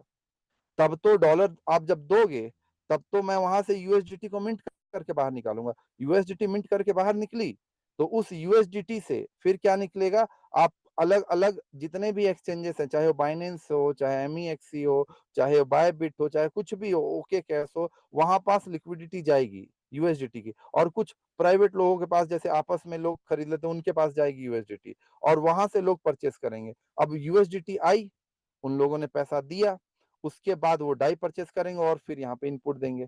तो सिंपल सा बात है कि ऐसे तो यूएस का प्रभाव बढ़ता ही रहेगा। तो भैया इन लोगों ने आज से 10 से 14 साल पहले ही सोचा कि ये भविष्य में ये चीज़ को तो रोकना पड़ेगा। तो इन्होंने anonymous privacy stable coin minting का एग्रीमेंट बनाया। एग्रीमेंट मतलब नियम प्रतिपादित किया और इस नियम के ही अनुरूप वो निकलेगी। अभी तो स्टेबल करेंसी ए के ऊपर वो प्रॉपर तरीके से लॉन्च हुई भी नहीं है। जब वो लॉन्च होगी तब आप लोग को समझ आएगा कि वो किस लेवल की चीज है जो इन लोगों ने डेवलप किया है। Second, bond sale strategy driven non stable coin LGNS discovered award algorithmic, मतलब ये चीज के ऊपर, ये चीज हमें अभी देखने को मिलती है जिसके ऊपर काम हुआ है, ये फर्स्ट जनरेशन में जब ओरिजिन ने जो इकोसिस्टम डेवलप किया। Second, privacy public chain.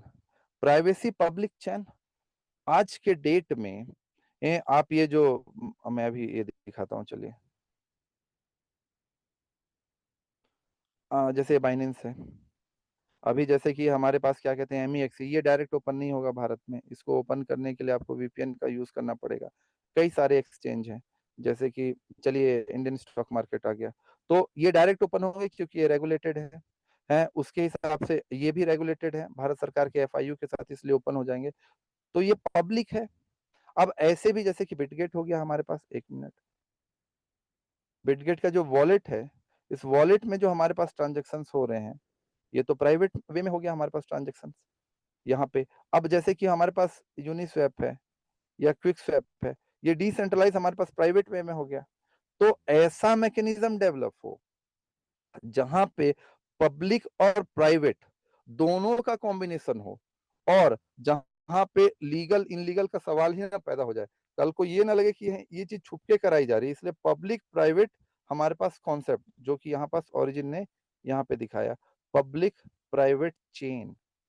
Cross chain transaction, cross chain transaction बहुत लोग समझते हैं लेकिन उतने डीप में नहीं समझते हैं। ज्यादातर लोग क्या समझ लेते हैं, क्रॉस चेन तो भैया वही है ना, कि हमने बिटकॉइन रखा, बिटकॉइन से USDT बनाया, या बिटकॉइन से डायरेक्ट हमने LGNS बना लिया, तो वहां पे ब्रिजिंग आ गया।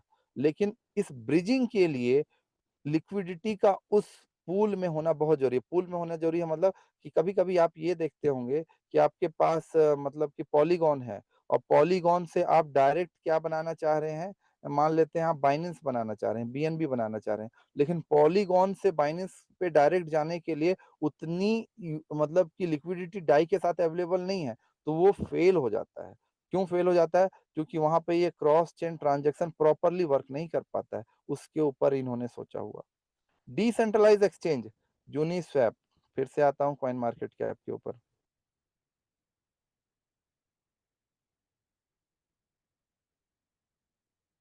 कॉइन मार्केट कैप पे आप अगर देख पाए, number 1 the bitcoin, number 2 very is Ethereum, ये तो खैर स्टेबल हो गया। XRP one of the powerful technology also, third one, ये फिफ्थ वन द BNB, गजब की चीज ये भी, बट थोड़ा सा ये सेंट्रलाइज होता है। सेंट्रलाइज होने के बाद भी ये इतनी पावरफुल है कि आज के डेट में वर्ल्ड के सबसे ज्यादा स्मार्ट कॉन्ट्रैक्ट BNB के ऊपर डिप्लॉय होते हैं। फिर सोलाना आती है अचानक से। अभी अगर आप ऐसे करके देखेंगे तो BNB के ऊपर ही डेवलप कुछ स्मार्ट कॉन्ट्रैक्ट हैं। ये आप सुई देखें, ये आप क्या कहते हैं, ये आपका यूनिस्वैप, एक मिनट थोड़ा नीचे गया हो, हाँ एक सेकंड, ये आप यूनिस्वैप देखेंगे, उसके ऊपर डेवलप्ड स्मार्ट कॉन्ट्रैक्ट है जो डिसेंट्रलाइज एक्सचेंज की तरह काम कर रही है। और मजेदार बात, यूनिस्वैप का जो मार्केट कैप है वो ओरिजिन LGNS के मार्केट कैप से अभी कम है। मतलब in terms of market cap ये इसको सरपास कर चुके, जो मैं कई बार बताया भी हूँ। तो जब ओरिजिन LGNS अपना खुद का, कहाँ चल गया भाई, एक मिनट, जब आप अपना खुद का डिसेंट्रलाइज एक्सचेंज लाएगी, और जिसके पास कम्युनिटी अभी 16 लाख की है, 1.5 करोड़ को पार करेगी, तो ये यूनिसेफ को भी पीछे छोड़ देगी, बहुत इजी छोड़ देगी, आसानी से। लेंडिंग एग्रीमेंट, लोन एग्रीमेंट, कई बार मैंने बताया आपको। डिसेंट्रलाइज गेटवे बैंकिंग प्रोडक्ट, एक गजब की चीज है, बैंकिंग सेक्टर के प्रारूप को ही बदल देगी, पूरी तरह से बदलने की क्षमता रखती है जिस हिसाब से ये आगे बढ़ने का प्रयास कर रहे हैं। Coin deposit and finance management protocol, मतलब ये भी बैंकिंग सेक्टर से ही रिलेटेड चीज है कि आप क्वाइन डिपॉजिट करें। हो सकता है उसके बेसिस पे किसी देश में, जैसे एल सल्वाडोर है, बाकी सब कंट्रियां हैं, या भूटान है जहां पे क्रिप्टो बहुत फ्रेंडली है, और भी, कि आपको फिएट करेंसी को आप डिपॉजिट करें और आपको सीधे डिजिटल करेंसी मिल जाए। फिएट करेंसी मतलब, हमारे देश के परिप्रेक्ष्य में उदाहरण समझाने का प्रयास करता हूं, कि आप INR दें डायरेक्ट और आपको क्या मिल जाए, सीधे LGNS मिल जाए। आप दुकान में हो सकता है INR दें और LGNS ले लें। ऐसा सिस्टम भी भविष्य में हो सकता है। ये सब सुनने में बड़ा अजीब लगता होगा, लेकिन आज से मेरे को बताइए, 2025 चल रहा है ना, 2005 में स्मार्टफ़ोन नहीं चलते थे उतने ज़्यादा, नोकिया का एन सीरीज़ चलता था। आप सोचे थे कि लेंसकार्ट नाम का जो आज के डेट में एक ऐप है मोबाइल में, या फिर स्नैपचैट आपका जो ऐप है, वो आप चेहरा डालते हैं सामने और आपको चश्मा पहना देता है और आपके आपके साइज़ का पहना देता है। किस लेवल की एआई डेवलप किया, किस लेवल का मैथमेटिक्स डेवलप किया इन्होंने कि वो रिकॉग्नाइज़ कर ले रहा है आपके क्या कहते हैं मैथमेटिकल इक्वेशन को, क्योंकि आपका फेस भी एक डिफरेंशियल इक्वेशन है, फिबोनाची सीरीज़ की तरह का इक्वेशन है, वो उसको डिटेक्ट करती है और उसके हिसाब से वहाँ पास रिप्रेज़ेंट कर देती है। 2005 में सोचे थे कि केवल 10 साल से 5 साल में इस लेवल का डेवलपमेंट हो जाएगा कि क्या कहते हैं, मोबाइल से हम देखेंगे और हमको चश्मा पहनने की ज़रूरत भी नहीं पड़ेगी, कौन-सा चश्मा हमारे में फिट होगा, वो दिख जाएगा। मिंत्रा का एप्लीकेशन अगर आप लोग यूज़ करते हैं कपड़े पहनने के लिए, तो वहाँ पास एक वर्चुअल ट्रायल नाम का होता है, कि लोग जाके कपड़ा पहनने का समय नहीं है उनके पास, तो आप अपने बॉडी के स्ट्रक्चर के बेसिस पे वो कपड़ा आपको पहना के दिखा देगा कि ये कपड़ा आपको कितना फिट होगा, नहीं होगा। आसान हो गया ना काम। अब ये आसान हो गया तो एप्लीकेशन तो डेवलप होगा ही। तो अभी आपको दिख रहा होगा कि ये तो बड़ी बातें कर रहे हैं। इस कोई बड़ी बातें नहीं है। 10 से 15 साल के अंदर वर्ल्ड इतना ड्रास्टिकली चेंज हो जाता है कि कल्पना भी नहीं की जा सकती। यहाँ तक क्लियर हुआ क्या सर? आगे बढ़ूँ मैं? बढ़ूँ यस आगे? सर, क्लियर है सर। इन सब के बाद जो सबसे खतरनाक 3-4 चीज़ें हैं, थर्ड वन द मेटावर्स। विश्व में जगह की कमी होते जा रही है। लैंड कम मिल रहे हैं क्योंकि लिमिटेड है प्रॉपर्टी। उसके ऊपर बिल्डिंग्स बनते जा रहे हैं। फिर उसके बाद आज जो वर्ल्ड में वर्क कल्चर है वो ग्लोबलाइज ऐसा हो रहा है कि अमेरिका में मान लेते हैं किसी को काम करना है और उसका वो एक्सपर्ट नहीं खोज पा रहा है। पता चल रहा है उसका एक्सपर्ट इंडिया के किसी एक कोने में है, गाँव में है। तो अगर वहाँ पास इंटरनेट प्रॉपर है तो वो उसके लिए काम कर सकता है। लेकिन उसको वर्चुअल ऑफ़िस, वर्चुअल पूरा इकोसिस्टम डेवलप करने की बात हो रही है। मतलब parallel universe in a digital form, जिसको हम मेटावर्स कहते हैं।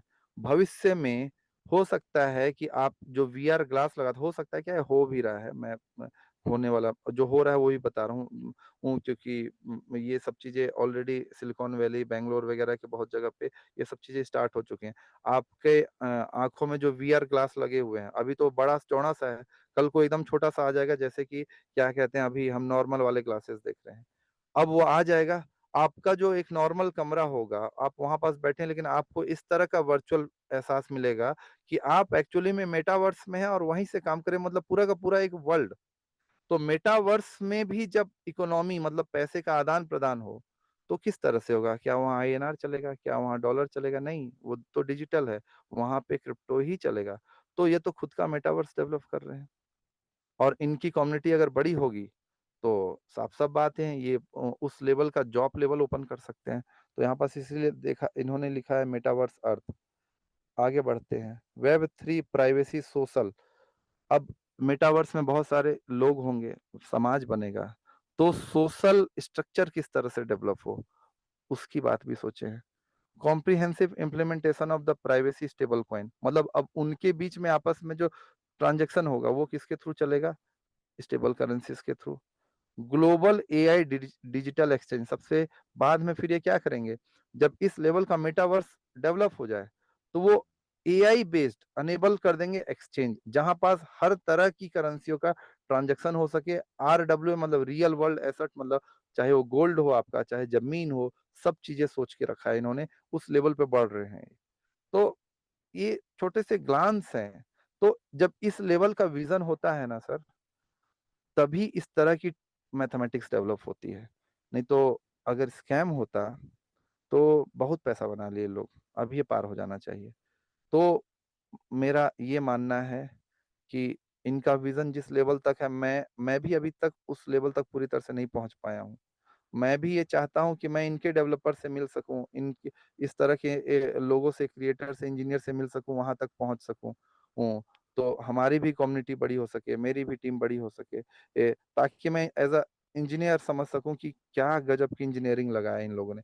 हो सकता है मैं थोड़ा गलत हो सकता हूँ, लेकिन जब मैं इस तरीके से देखता हूँ इनका विज़न, तो मैं सच में इस प्रोजेक्ट को नेवर एंडिंग प्रोजेक्ट कहने के लिए मजबूर हो जाता हूँ। तो स्टेबल करेंसीज़ बहुत बड़ी चीज़ है। मैं छोटा-सा ग्लांस में आपको समझाने का प्रयास किया हूँ। एक दिन में नहीं ये चीज़ क्लियर की जा सकती है, बहुत सारी चीज़ें हैं। थोड़ा बहुत मैं प्रयास कर रहा हूँ, हो सकता है आप लोगों को कुछ समझ आया हो। और विज़न को देखने के लिए और विज़न मैंने, क्योंकि कई सेशन में आप लोग को मैंने जो ओरिजिन का अपना ये है, ये अनूबी का भी देख सकते हैं थोड़ा-सा, अनूबी के बारे में भी। अनूबी बहुत बड़ी इंस्टीट्यूशन, और अनूबी का पोर्टफोलियो भी देखा जा सकता है कि इन लोगों ने किन-किन प्रोजेक्टों में पैसा लगाया हुआ है। अनूबी ने ये कुछ दिन पहले एक ट्वीट किया था, देखिए ये 17 अक्टूबर का ट्वीट है अनूबी का। When LGN stable salute origin flipped Trump, मतलब कि जो इन्होंने क्या कहते हैं बीट किया ट्रम्प के क्या कहते हैं कॉइन को, वो in terms of market cap, तो अनूबी ने क्या किया, ये ट्वीट किया। और उसके बाद आगे की चीज़ों को भी इन्होंने ट्वीट किया। अनूबी क्या है यहाँ पे भी बताते हैं। Anubi foundation backs the system of tomorrow, भविष्य की चीज़ों के ऊपर कार्य करती हैं ये। मतलब ये एक बहुत बड़ी इंस्टीट्यूशन है जिनके पास बहुत पैसा है, और वो अच्छे प्रोजेक्ट को प्रमोट करते हैं और उन प्रोजेक्ट के साथ कोलैबोरेट करके चीजें बनाते हैं। तो यहाँ पास लिखा हुआ है nothing is real but code.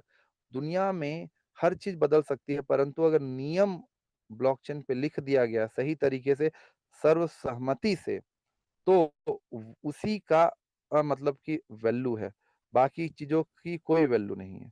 तो यही बोल रहा है nothing is real but the code and consensus, मतलब कि नियमावली, and all things move but the chance of necessity. मतलब ये बहुत अच्छा कोटेशन है, आप लोग चाहें तो इस कोटेशन तरीके से लिख सकते हैं, क्योंकि इन्होंने अच्छे साहित्यिक वे में इस चीज को समझाया है।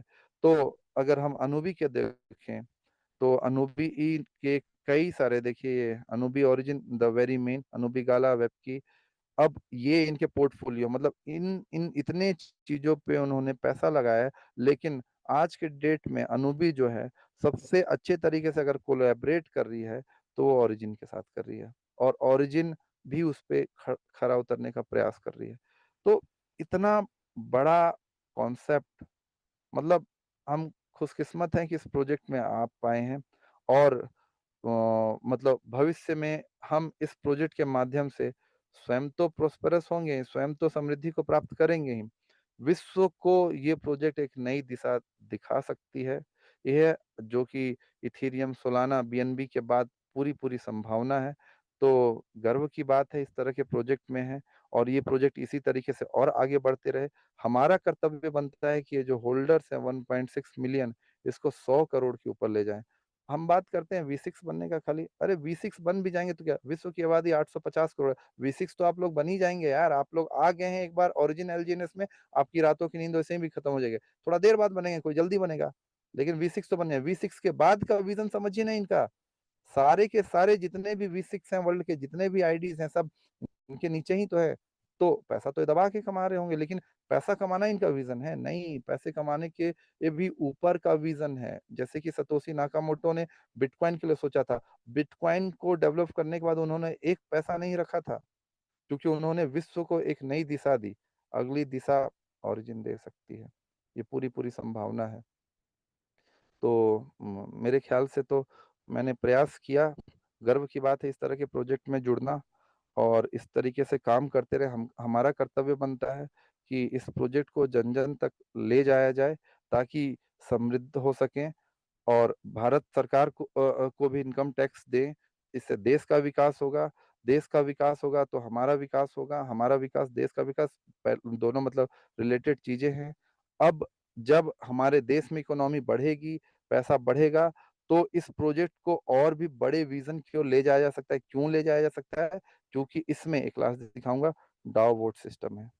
डाउ वोट सिस्टम मतलब आप अपने प्रपोजल के आधार पे इस प्रोजेक्ट में नई चीजों को प्रतिपादित करवा सकते हैं, अगर वो विश्व कल्याण के लिए हो तो मेरे ख्याल से मैंने कुछ बताने का प्रयास किया आप सभी लोग को। तो आगे कुछ प्रश्न हैं तो पूछ सकते हैं। ये स्टेबल करेंसी के थोड़े फ्यूचर के बारे में और ओरिजिन के फ्यूचर के बारे में मैंने कुछ बातें दिखाई हैं।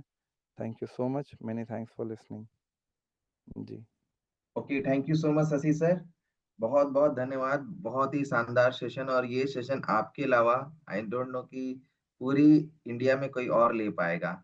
जो उस लेवल के इंजीनियर हैं, उस लेवल की टेक्नोलॉजी को जानते हैं, वही लोग उसको डिकोड कर पाएंगे, चीजों को समझ पाएंगे। जो आपने आज चीजों को इतना डेप्थ से समझाया है, और इंडिया की टॉप मोस्ट लीडर्स आज यहाँ पर इन्वॉल्व होकर आज इस ट्रेनिंग को अटेंड कर रहे हैं। तो डेफिनेटली कि आपको बहुत सारी दुआएं ब्लेसिंग्स भी मिलेंगी सर, कि अपनी मेहनत जो आपके पीछे लगी है इस इस ट्रेनिंग को रेडी करने के लिए, वो दिख रही है। ओरिजिन की मेहनत तो दिख ही रही है, आपकी मेहनत भी बहुत जबरदस्त दिख रही है सर हमें। और इसी थैंक यू। प्रकार से आपका साथ और ब्लेसिंग सब बना रहे हमारे साथ। सो रमेश सर भी हमारे साथ है सर। वो कुछ बोलें तो आपके लिए अच्छा रहेगा। Ramesh sir, over to you. Thank you sir, बहुत बहुत धन्यवाद शशि सर। और मैं इस चीज को हमेशा बिलीव करता हूँ कि शशि सर सबका साथ सबका विकास पे काम करते हैं और बहुत ही रिसर्च के साथ आते हैं। कल सर से मेरी बात हुई थी, बोलते बाप रे, ओरिजिन के मैकेनिज्म को, अनुबीए के मैकेनिज्म को जब मैं देखता हूँ तो बड़ा आश्चर्य हो जाता हूँ। सर कह रहे थे, क्यों सर, कि वाकई जी में ओरिजिन एक ऐसा प्लेटफॉर्म है जो रिवॉल्यूशन और दुनिया को बदलने की ताकत रखता है। और ये चीज जो आज सर ने डिस्कशन किया है, मैं खुद सरप्राइज हूँ। इतनी बड़ी हमको सेक्टर मिला है काम करने के लिए कि वाकई धमाल कर सकते हैं। और सिर्फ यही कहना चाहूंगा कि हर एक व्यक्ति को भिड़ जाओ, लग जाओ, अब रुकना नहीं है। और जल्दी से जल्दी V6 का टारगेट पूरा करना है, हाँ, देश की सेवा करना है, टैक्सेशन पे करना है। और बाकी हम तो आपके साथ हैं, ग्रो टुगेदर टीम आपके साथ है। इन्हीं आशाओं के साथ thank you, thank you, thank you very much Shashi sir. Over to you thank you. Amardeep sir. Thank you so much Ramesh sir. और किन्हीं का कोई क्वेश्चन है तो डेफिनेटली वो पूछ सकते हैं, चैट बॉक्स में टाइप करें तो शशि सर दो चार क्वेश्चंस ले सकते हैं। सर एक पर्सन का क्वेश्चन है कि यूएसए में डैप पूरी तरीके से बंद है, तो क्या ये सही है? और क्या इंडिया में भी ऐसा होगा कि हर एप्लीकेशन में केवाईसी करना कंपलसरी हो जाएगा आगे चल के? भारत क्योंकि सरकार ने अभी ऐसा कोई नियम नहीं लगाया है, लेकिन अगर इस तरह का नियम लगाती है तो वो उसको दूसरा तरीका है जिस तरीके से उसको ओपन किया जा सकता है। ये पर्सनली ही पूछेंगे तो ज़्यादा अच्छा रहेगा। पब्लिकली इसमें क्या है, कुछ अलग तरह की चीज़ें जिसमें नियम के वायलेशन भी हो सकते हैं, तो पब्लिकली वो चीज़ को मैं सजेस्ट नहीं करता हूँ और नियम के अनुरूप ही वो चीज़ें करें। तो यूएसए में जो चीज़ों के ऊपर डैप में प्रॉब्लम आए हैं, वो डैप को भी ओपन किया जा सकता है और बिना नियमों को वायलेट किए ओपन किया जा सकता है। तो वो प्राइवेट तरीके से ही पूछेंगे तो आंसर दूँगा उसका। Okay okay, thank you sir. और किन्हीं का कोई क्वेश्चन है तो चैट बॉक्स में टाइप कर सकते हैं। और धनसाय सर भी रेडी रहे, उनका V2 कंप्लीट हुआ है। तो मैं सर एक दो लोगों को अनम्यूट करता हूँ। भागवत प्रसाद सर हैं, एक बार अनम्यूट करें, आज के टॉपिक से रिलेटेड आप क्वेश्चन करें। भागवत प्रसाद सर जी। जी नमस्कार सर। जी जी जी सर। सर सेशन तो बहुत अच्छा लगा सर, बहुत जबरदस्त। और बूस्ट मिल गया काम करने के लिए, लॉन्ग विजन मिल गया। बट लॉन्ग विजन के साथ साथ सर कुछ क्वेश्चन भी उत्पन्न हो जाती है, तो एक क्वेश्चन करना चाहेंगे। जिस तरह हम लोगों ने देखा अनुबी का बहुत सारा प्रोजेक्ट है, हमारा ओरिजिन है, उसी तरह वेब की तो मार्केट में वेब की भी है जो ओरिजिन को बहुत ही बदनाम करते हुए अपने आप को आगे बढ़ा रही है। तो सर अगर अनुबी का दोनों ही प्रोजेक्ट है तो एक प्रोजेक्ट दूसरे प्रोजेक्ट को बदनाम क्यों कर रही है मार्केट में, ये जानना था सर। देखिए, अनूबी के 2 प्रोजेक्ट नहीं हैं। अनूबी का काम ये होता है कि वो अच्छे प्रोजेक्टों को प्रमोट करें, ठीक है? अब मार्केट में कॉम्पिटिशन है, एक स्कूल दूसरे स्कूल को बदनाम करेगी तभी तो क्या कहते हैं, पहले वाले स्कूल में बच्चे जाएँगे, कुछ ना कुछ तो वो करेगी ही।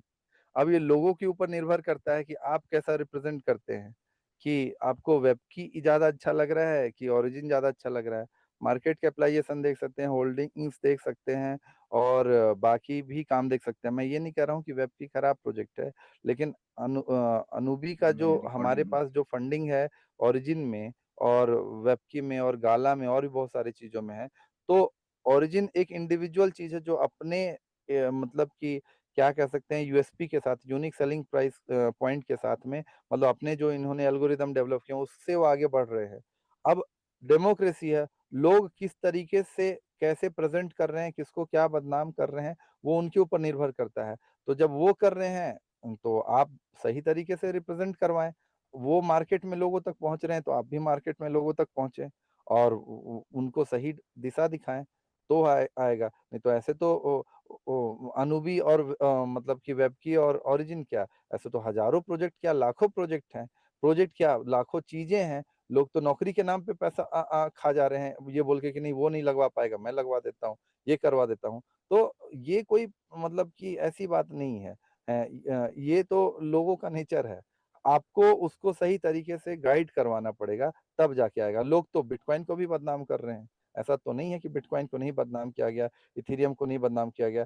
मैं अपना पैसा, मैं अपना मेहनत कहाँ पास लगाऊँगा ये मेरे रिसर्च के ऊपर निर्भर करता है, और रिसर्च तक पहुँचाना आपके ऊपर निर्भर करता है कि सही जानकारी आप रिप्रेज़ेंट कर पाएँ, ताकि वो सही निर्णय ले सकें।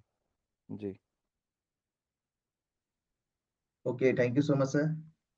और सर ये एक और प्रश्न है कि क्या स्टेट गवर्नमेंट में जो वर्क कर रहे हैं वो लोग एलजीएनएस परचेज कर सकते हैं, नहीं कर सकते हैं, ऐसा करके क्या था। बोल रहे हैं? क्या फिर से पूछें? जो ऑलरेडी गवर्नमेंट जॉब में है, स्टेट गवर्नमेंट के जॉब में है या सेंट्रल गवर्नमेंट के जॉब में है, वो लोग एलजीएनएस को बाइनेंस से लेकर के परचेसिंग कर सकते हैं कि नहीं कर सकते हैं क्यों डायरेक्टली परचेज़ वहां से? कर सकते हैं आप, बस टैक्स चाहे गवर्नमेंट सर्विस में हो, चाहे ना हो।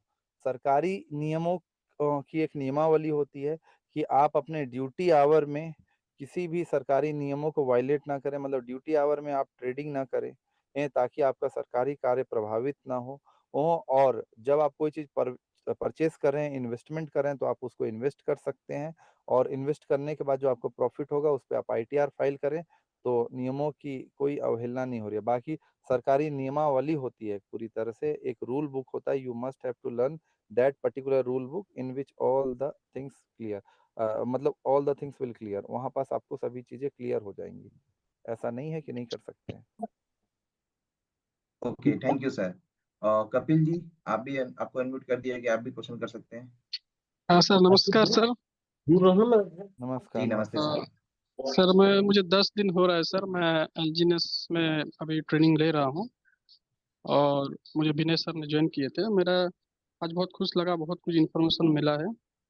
तो मेरा खाली एक छोटा सा क्वेश्चन है सर कि ये जो एलजीएनएस में जो अभी मार्केट में किसी से बात कर रहा हूँ, तो एक क्वेश्चन मुझे पूछ रहे हैं जिसका आंसर थोड़ा मैं दे नहीं पा रहा हूँ। जैसे कि जो एलजीएनएस जब लॉन्च हुआ था उसके बाद बीच में $84 को टच किया था, तो उसके बाद तो जो अचानक नीचे आया कि ऐसा, तो ऐसा कैसे क्यों हुआ बोल के देखिए, पूछते हैं हर डिसेंट्रलाइज़, देखिए ये सब बहुत ही कॉमन क्वेश्चन है। इन प्रश्नों के उत्तर सर। मैं कई बार दे चुका हूँ। आप नए हैं इसलिए आप नहीं नहीं सुन सर, पाए हाँ नहीं होंगे। हूँ सर। आप नए हैं इसलिए, नहीं तो आप अपने अपलाइन के माध्यम से इन प्रश्नों के उत्तर खोज सकते हैं। फिर भी चलिए, सर आप पूछ लिए तो मैं बता रहा हूँ। डिसेंट्रलाइज़ प्लेटफ़ॉर्म पे, डिसेंट्रलाइज़ क्या कहते हैं, प्रोजेक्ट पे क्या होता है, शुरुआत में जब प्रोजेक्ट लॉन्च की जाती है $2 $4 पे, तो प्रमोट करने के लिए और जो प्रमोटर्स हैं वो बहुत तेज़ी से उसको प्रमोट करते हैं, तो लिक्विडिटी को पंप की जाती है। तो पहले दिन में $70 पे गई, उसके बाद $84 पे, फिर उसके बाद धीरे-धीरे, क्योंकि जिन लोगों ने $4 पे खरीदा उन लोगों ने तो 12-15 गुना पैसा बना लिया, तो उन लोग, डेमोक्रेसी है भाई, उन लोग क्या कहते हैं, अपना पैसा निकाल लिए तो डंप हुआ। डंप होने के बाद फिर, क्योंकि यहाँ पे कंपाउंडिंग का कॉन्सेप्ट है, तो फिर नए कुछ बायर्स आए जिसको मैं ऑर्गेनिक बायर्स कहता हूँ, वो लोग आए। तो जो लोग $50 पे खरीदे होंगे, उन लोगों ने देखा कि कुछ दिन बाद हमारे पास भी कंपाउंडिंग हो गया, तो उन लोगों ने निकाल लिया। तो धीरे-धीरे वहाँ पास वो चीज़ डंप हुई। हर डिसेंट्रलाइज़ प्रोजेक्ट में इसी तरह का पैटर्न देखने को मिलता है अभी तक में। जी सर, जी तो सर। धीरे-धीरे जब काफ़ी होल्डर्स बढ़ते गए, जब क्या कहते हैं आपके मतलब कि ऑर्गेनिक बायर्स की संख्या बढ़ती गई, जिसको अगर हम मार्केटिंग के लैंग्वेज में बात करें, तो रिटेलर्स की संख्या बढ़ती गई, तो स्टेबल होते गया प्रोजेक्ट, स्टेबल होते गया, तो इसलिए आज आपको प्राइस जो है वो $8 से $20 के बीच में स्टेबल दिखता है। इसी के बीच में आपस में खेलता है, और इसके बीच में भी आपस में अगर रहे और कंपाउंडिंग हो, तो 1 मिनट सर। हेलो, आवाज़ आई क्या अभी? Yes sir. तो अगर क्या कहते हैं $8 से $20 के बीच में भी ये प्राइस स्टेबल रहे, क्योंकि प्रोजेक्ट है, तो क्या होगा, क्योंकि कंपाउंडिंग है, आपको एक्सट्रीम प्रॉफिट होता है। लॉन्ग विजन में आपको प्रॉफिट ही होता है। जी। ठीक है सर, तो आगे चल के भी ऐसा हो सकता है क्या, मतलब पूछने का?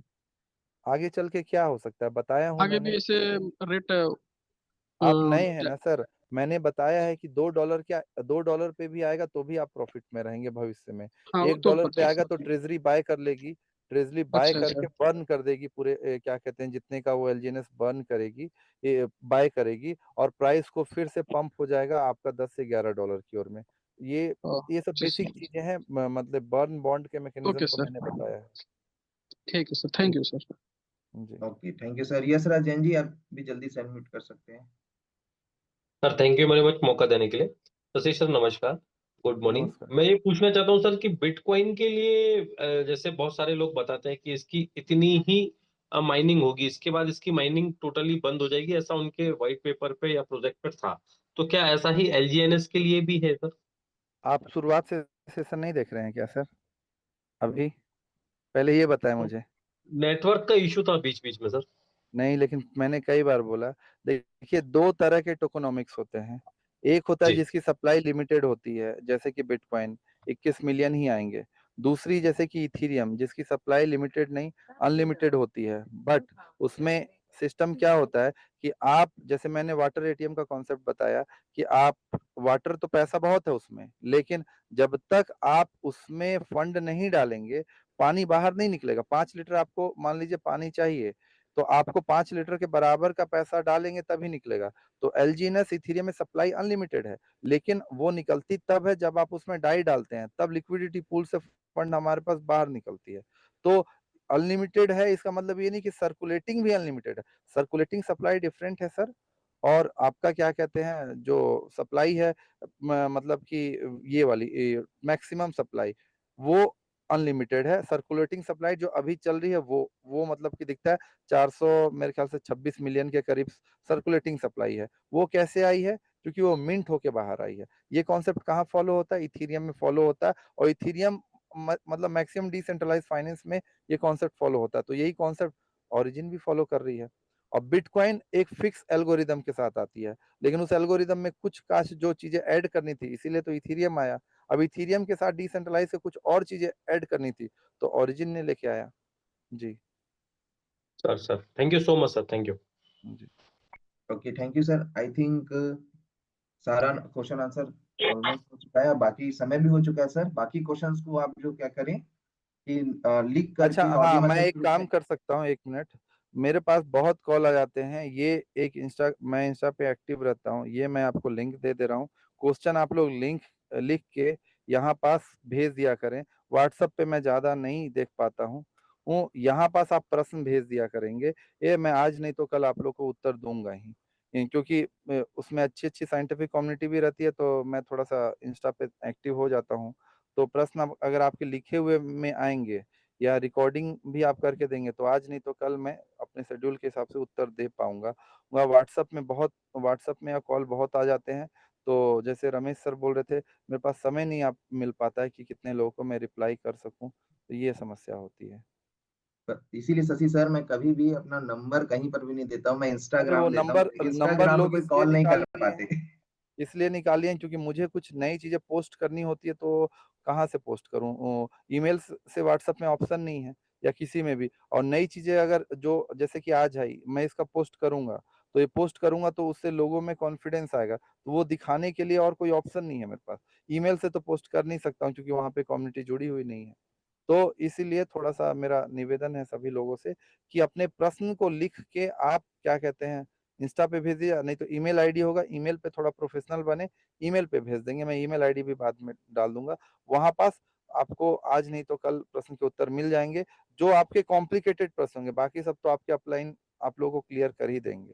जी बिल्कुल, thank you so much sir, इतना अच्छा सर्विस प्रोवाइड करने के लिए। और देखिए सर, इतने मेहनत करें, क्योंकि इसी चीजों के लिए सर पैसा नहीं ले रहे हैं, क्लियर है। और फिर भी से सर आप लोगों को दे रहे हैं एक्स्ट्रा सर्विस, जबकि पर्सनल कंसल्टिंग का आज कोई अच्छे इंजीनियर, मैं बोलूं तो 5,000 10,000 रुपए, या ये भी मिनिमम सच्चाई है, 1,500 रुपए ये करेंगे। भी सच्चाई है, ये भी सच्चाई है, लेकिन चलिए अभी के लिए रहने देते हैं अभी उस के लिए बात कर रहे हैं, को। लेकिन अभी आगे चल करके ऑफिशियल सर करेंगे सर्विस प्रोवाइड, क्लियर है।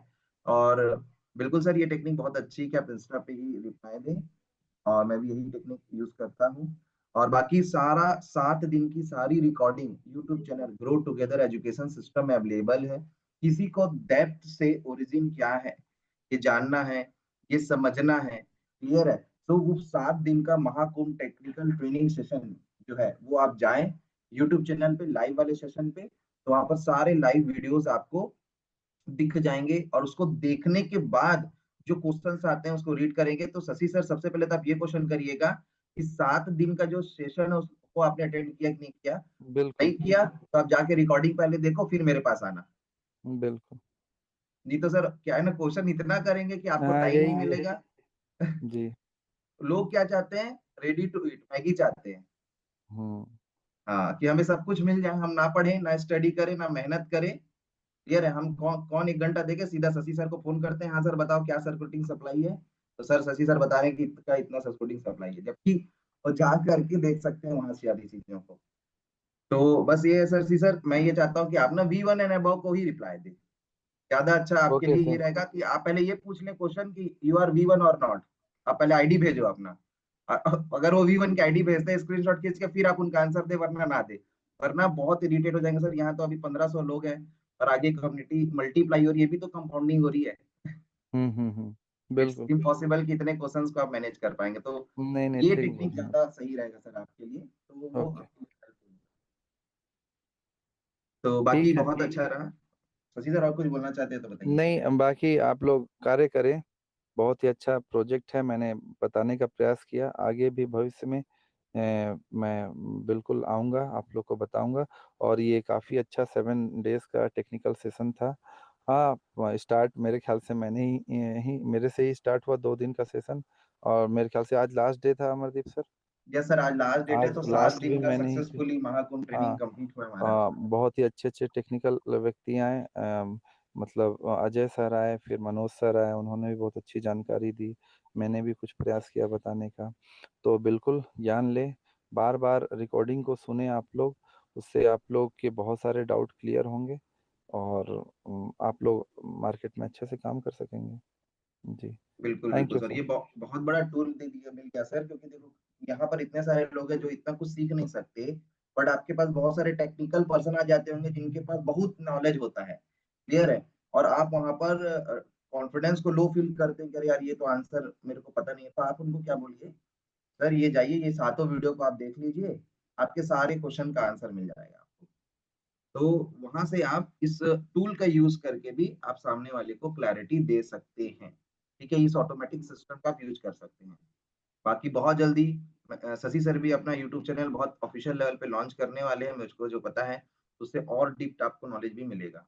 क्लियर है। बाकी क्या बोलते हैं, डीजे सर यहाँ पर मौजूद हैं। अगेन मैं शशि सर को धन्यवाद देना चाहता हूँ। जितना भी धन्यवाद है हमारी पूरी ग्रो टुगेदर की कम्युनिटी उतना कम है। ठीक है। तो वो हम दिल से एक्सप्रेस कर सकते हैं सर, वो वर्ड्सों से एक्सप्रेस नहीं कर सकते। तो again thank you so much, और आप सभी जरूर थैंक शशि यू। सर के लिए ब्लेसिंग्स एंड दुआएं जरूर भेजिए, जो उनसे बड़े हैं। क्लियर है। और जो छोटे हैं वो थैंक यू जरूर लिख करके भेजे उन्हें।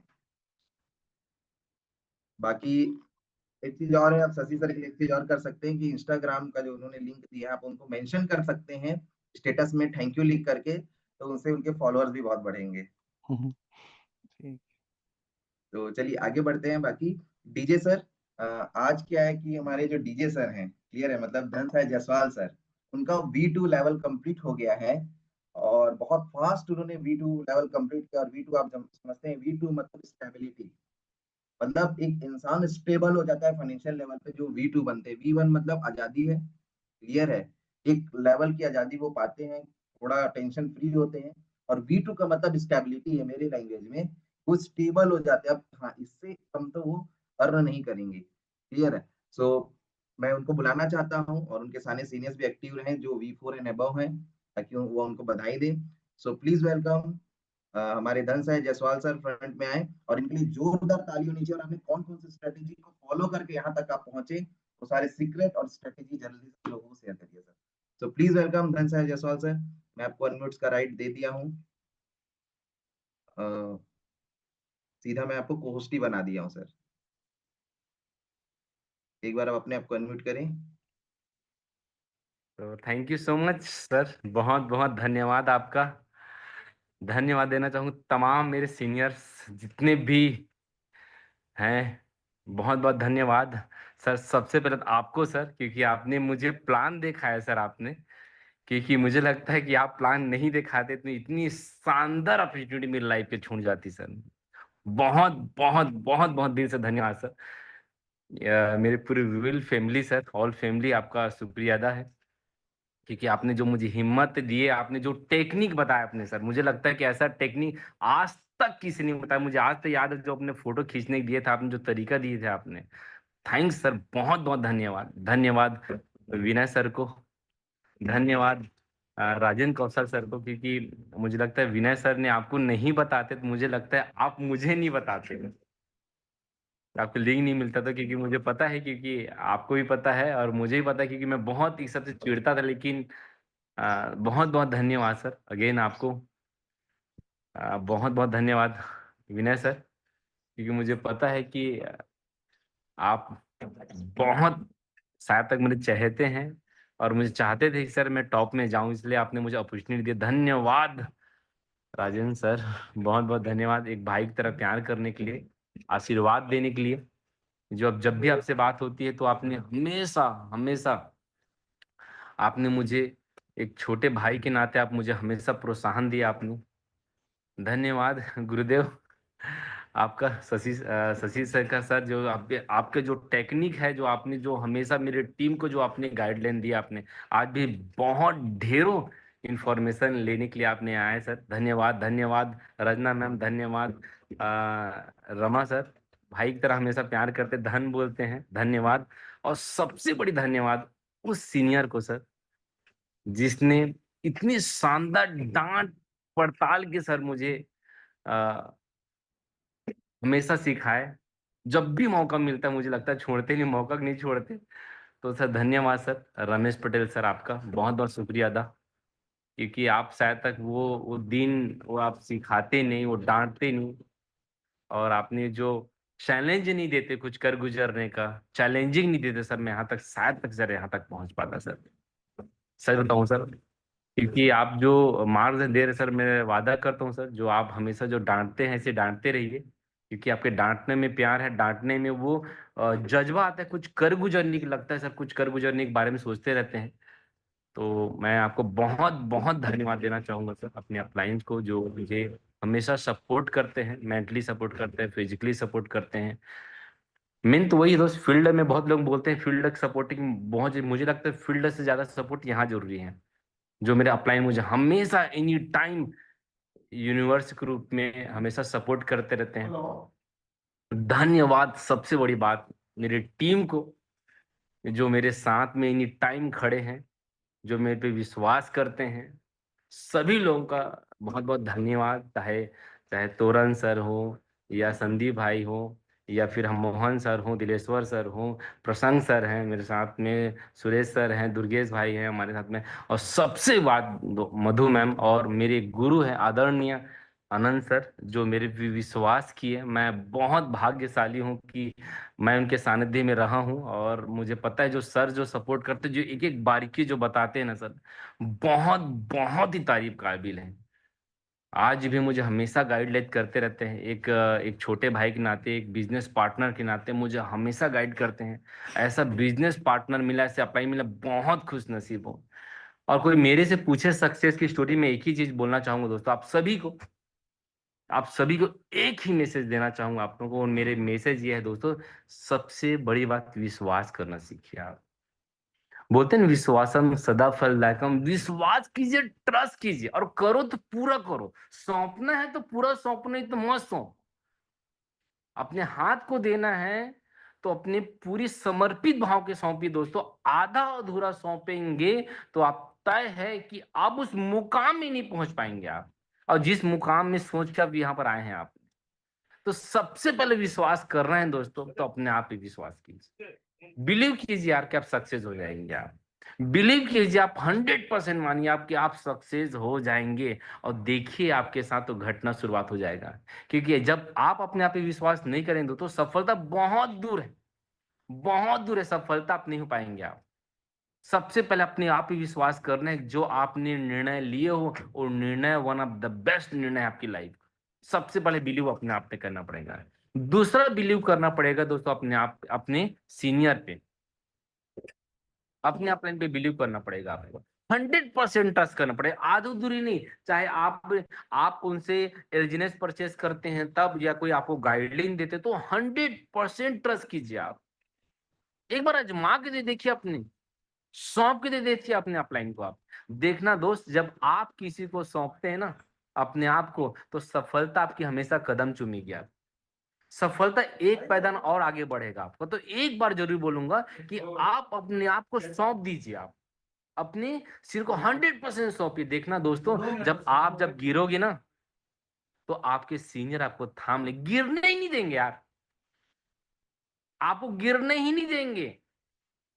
लेकिन कब? जब आप ट्रस्ट कर पाएंगे, विश्वास कर पाएंगे तब। लेकिन बहुत लोगों को देखता हूं तो आधे अधूरे मन से विश्वास करते हैं और उम्मीद करते हैं कि सफलता ज्यादा मिल जाए, तो इम्पॉसिबल। तो आप सभी को बोलूंगा कि आप अपने अपलाइन पे 100% विश्वास कीजिए और सौंपिए। और सबसे बड़ी बात दोस्तों, सिस्टम। आप सिस्टम पे नहीं देंगे ना, आप सिस्टम को सपोर्ट नहीं करेंगे ना, तो दोस्तों आपके साथ भी नहीं होने वाला। तो सिस्टम सपोर्ट क्या है दोस्तों? जो सिस्टम बोलता है, जो सिस्टम को नियम बोलता है, कोई सिस्टम में कोई प्रोग्राम करता है तो उसको आप अचीवमेंट कीजिए। छोटा कोई प्रोग्राम होता है सिस्टम की तरफ से, उसका हिस्सा बनिए। आप कहूँ इसका विश्वास नहीं कर पाएंगे तो आगे नहीं बढ़ पाएंगे। आप कभी आगे नहीं पढ़ पाएंगे। आप उम्मीद छोड़ दीजिए। अब ये सोच लेंगे बहुत लोग होते सर वही बात तो सिखाएंगे सर। तो मैं बता दूं, जितने भी आज प्रोग्राम हुए हैं सिस्टम का ग्रो टुगेदर की ओर से, मैं कोई भी प्रोग्राम मिस नहीं किया हूं, कोई भी प्रोग्राम मिस नहीं हूं। इसलिए नहीं कि मैं पैसे कमा रहा हूं भाई, खर्च किया हूं तो पैसे कमा रहा हूं। मैं पहले लगाया हूं तो पैसे कमा रहा हूं। आज भी मेरे पास में सिस्टम का बोल सकता हूं 200 से ज्यादा मेरे पास में फोल्डर्स है, मेरे पास में बुक्स है, मेरे पास में इन्वेस्टमेंट किया हूं मैं। पहले जो सिस्टम बोलता है उसको पालन करो। देखना दो सिस्टम के आपके पास विश्वास करना शुरुआत कर दिया। पहले आपको तो विश्वास करना पड़ेगा, तब जाकर सफलता मिल पाएगी। तो आप सभी एक ही मैसेज देना चाहूंगा मेरी ओर से, बिलीव योरसेल्फ।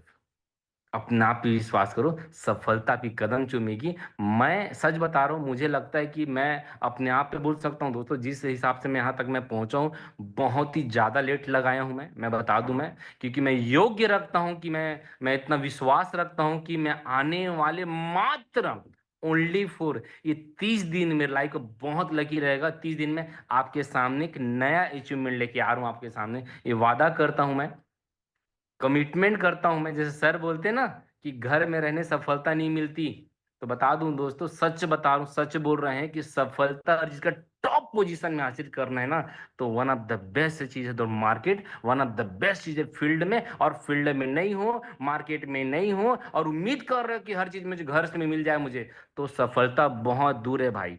सफलता चाहिए तो मार्केट में निकलना पड़ेगा, तब जाकर आपको सफलता मिलेगी। तो बहुत बहुत धन्यवाद सर मेरा अपलाइन लोगों को, जो मेरा अपलाइन है, जो मुझे गाइड करते हैं। मैं इन सभी लोगों को प्रणाम करता हूं कि जो मुझे इतनी अच्छी इन्फॉर्मेशन दी, इतनी अच्छी गाइडलाइन दिए। और वादा करता हूं सर आपके मैं हमेशा खरा उतरूंगा, जो आप मुझे चैलेंज देंगे उसमें से। तो बहुत बहुत धन्यवाद सर आप सभी को। धन्यवाद मेरा और मेरे बिजनेस पार्टनर, क्योंकि आपके बिना मैं यहाँ नामुमकिन था जो यहाँ तक पहुँच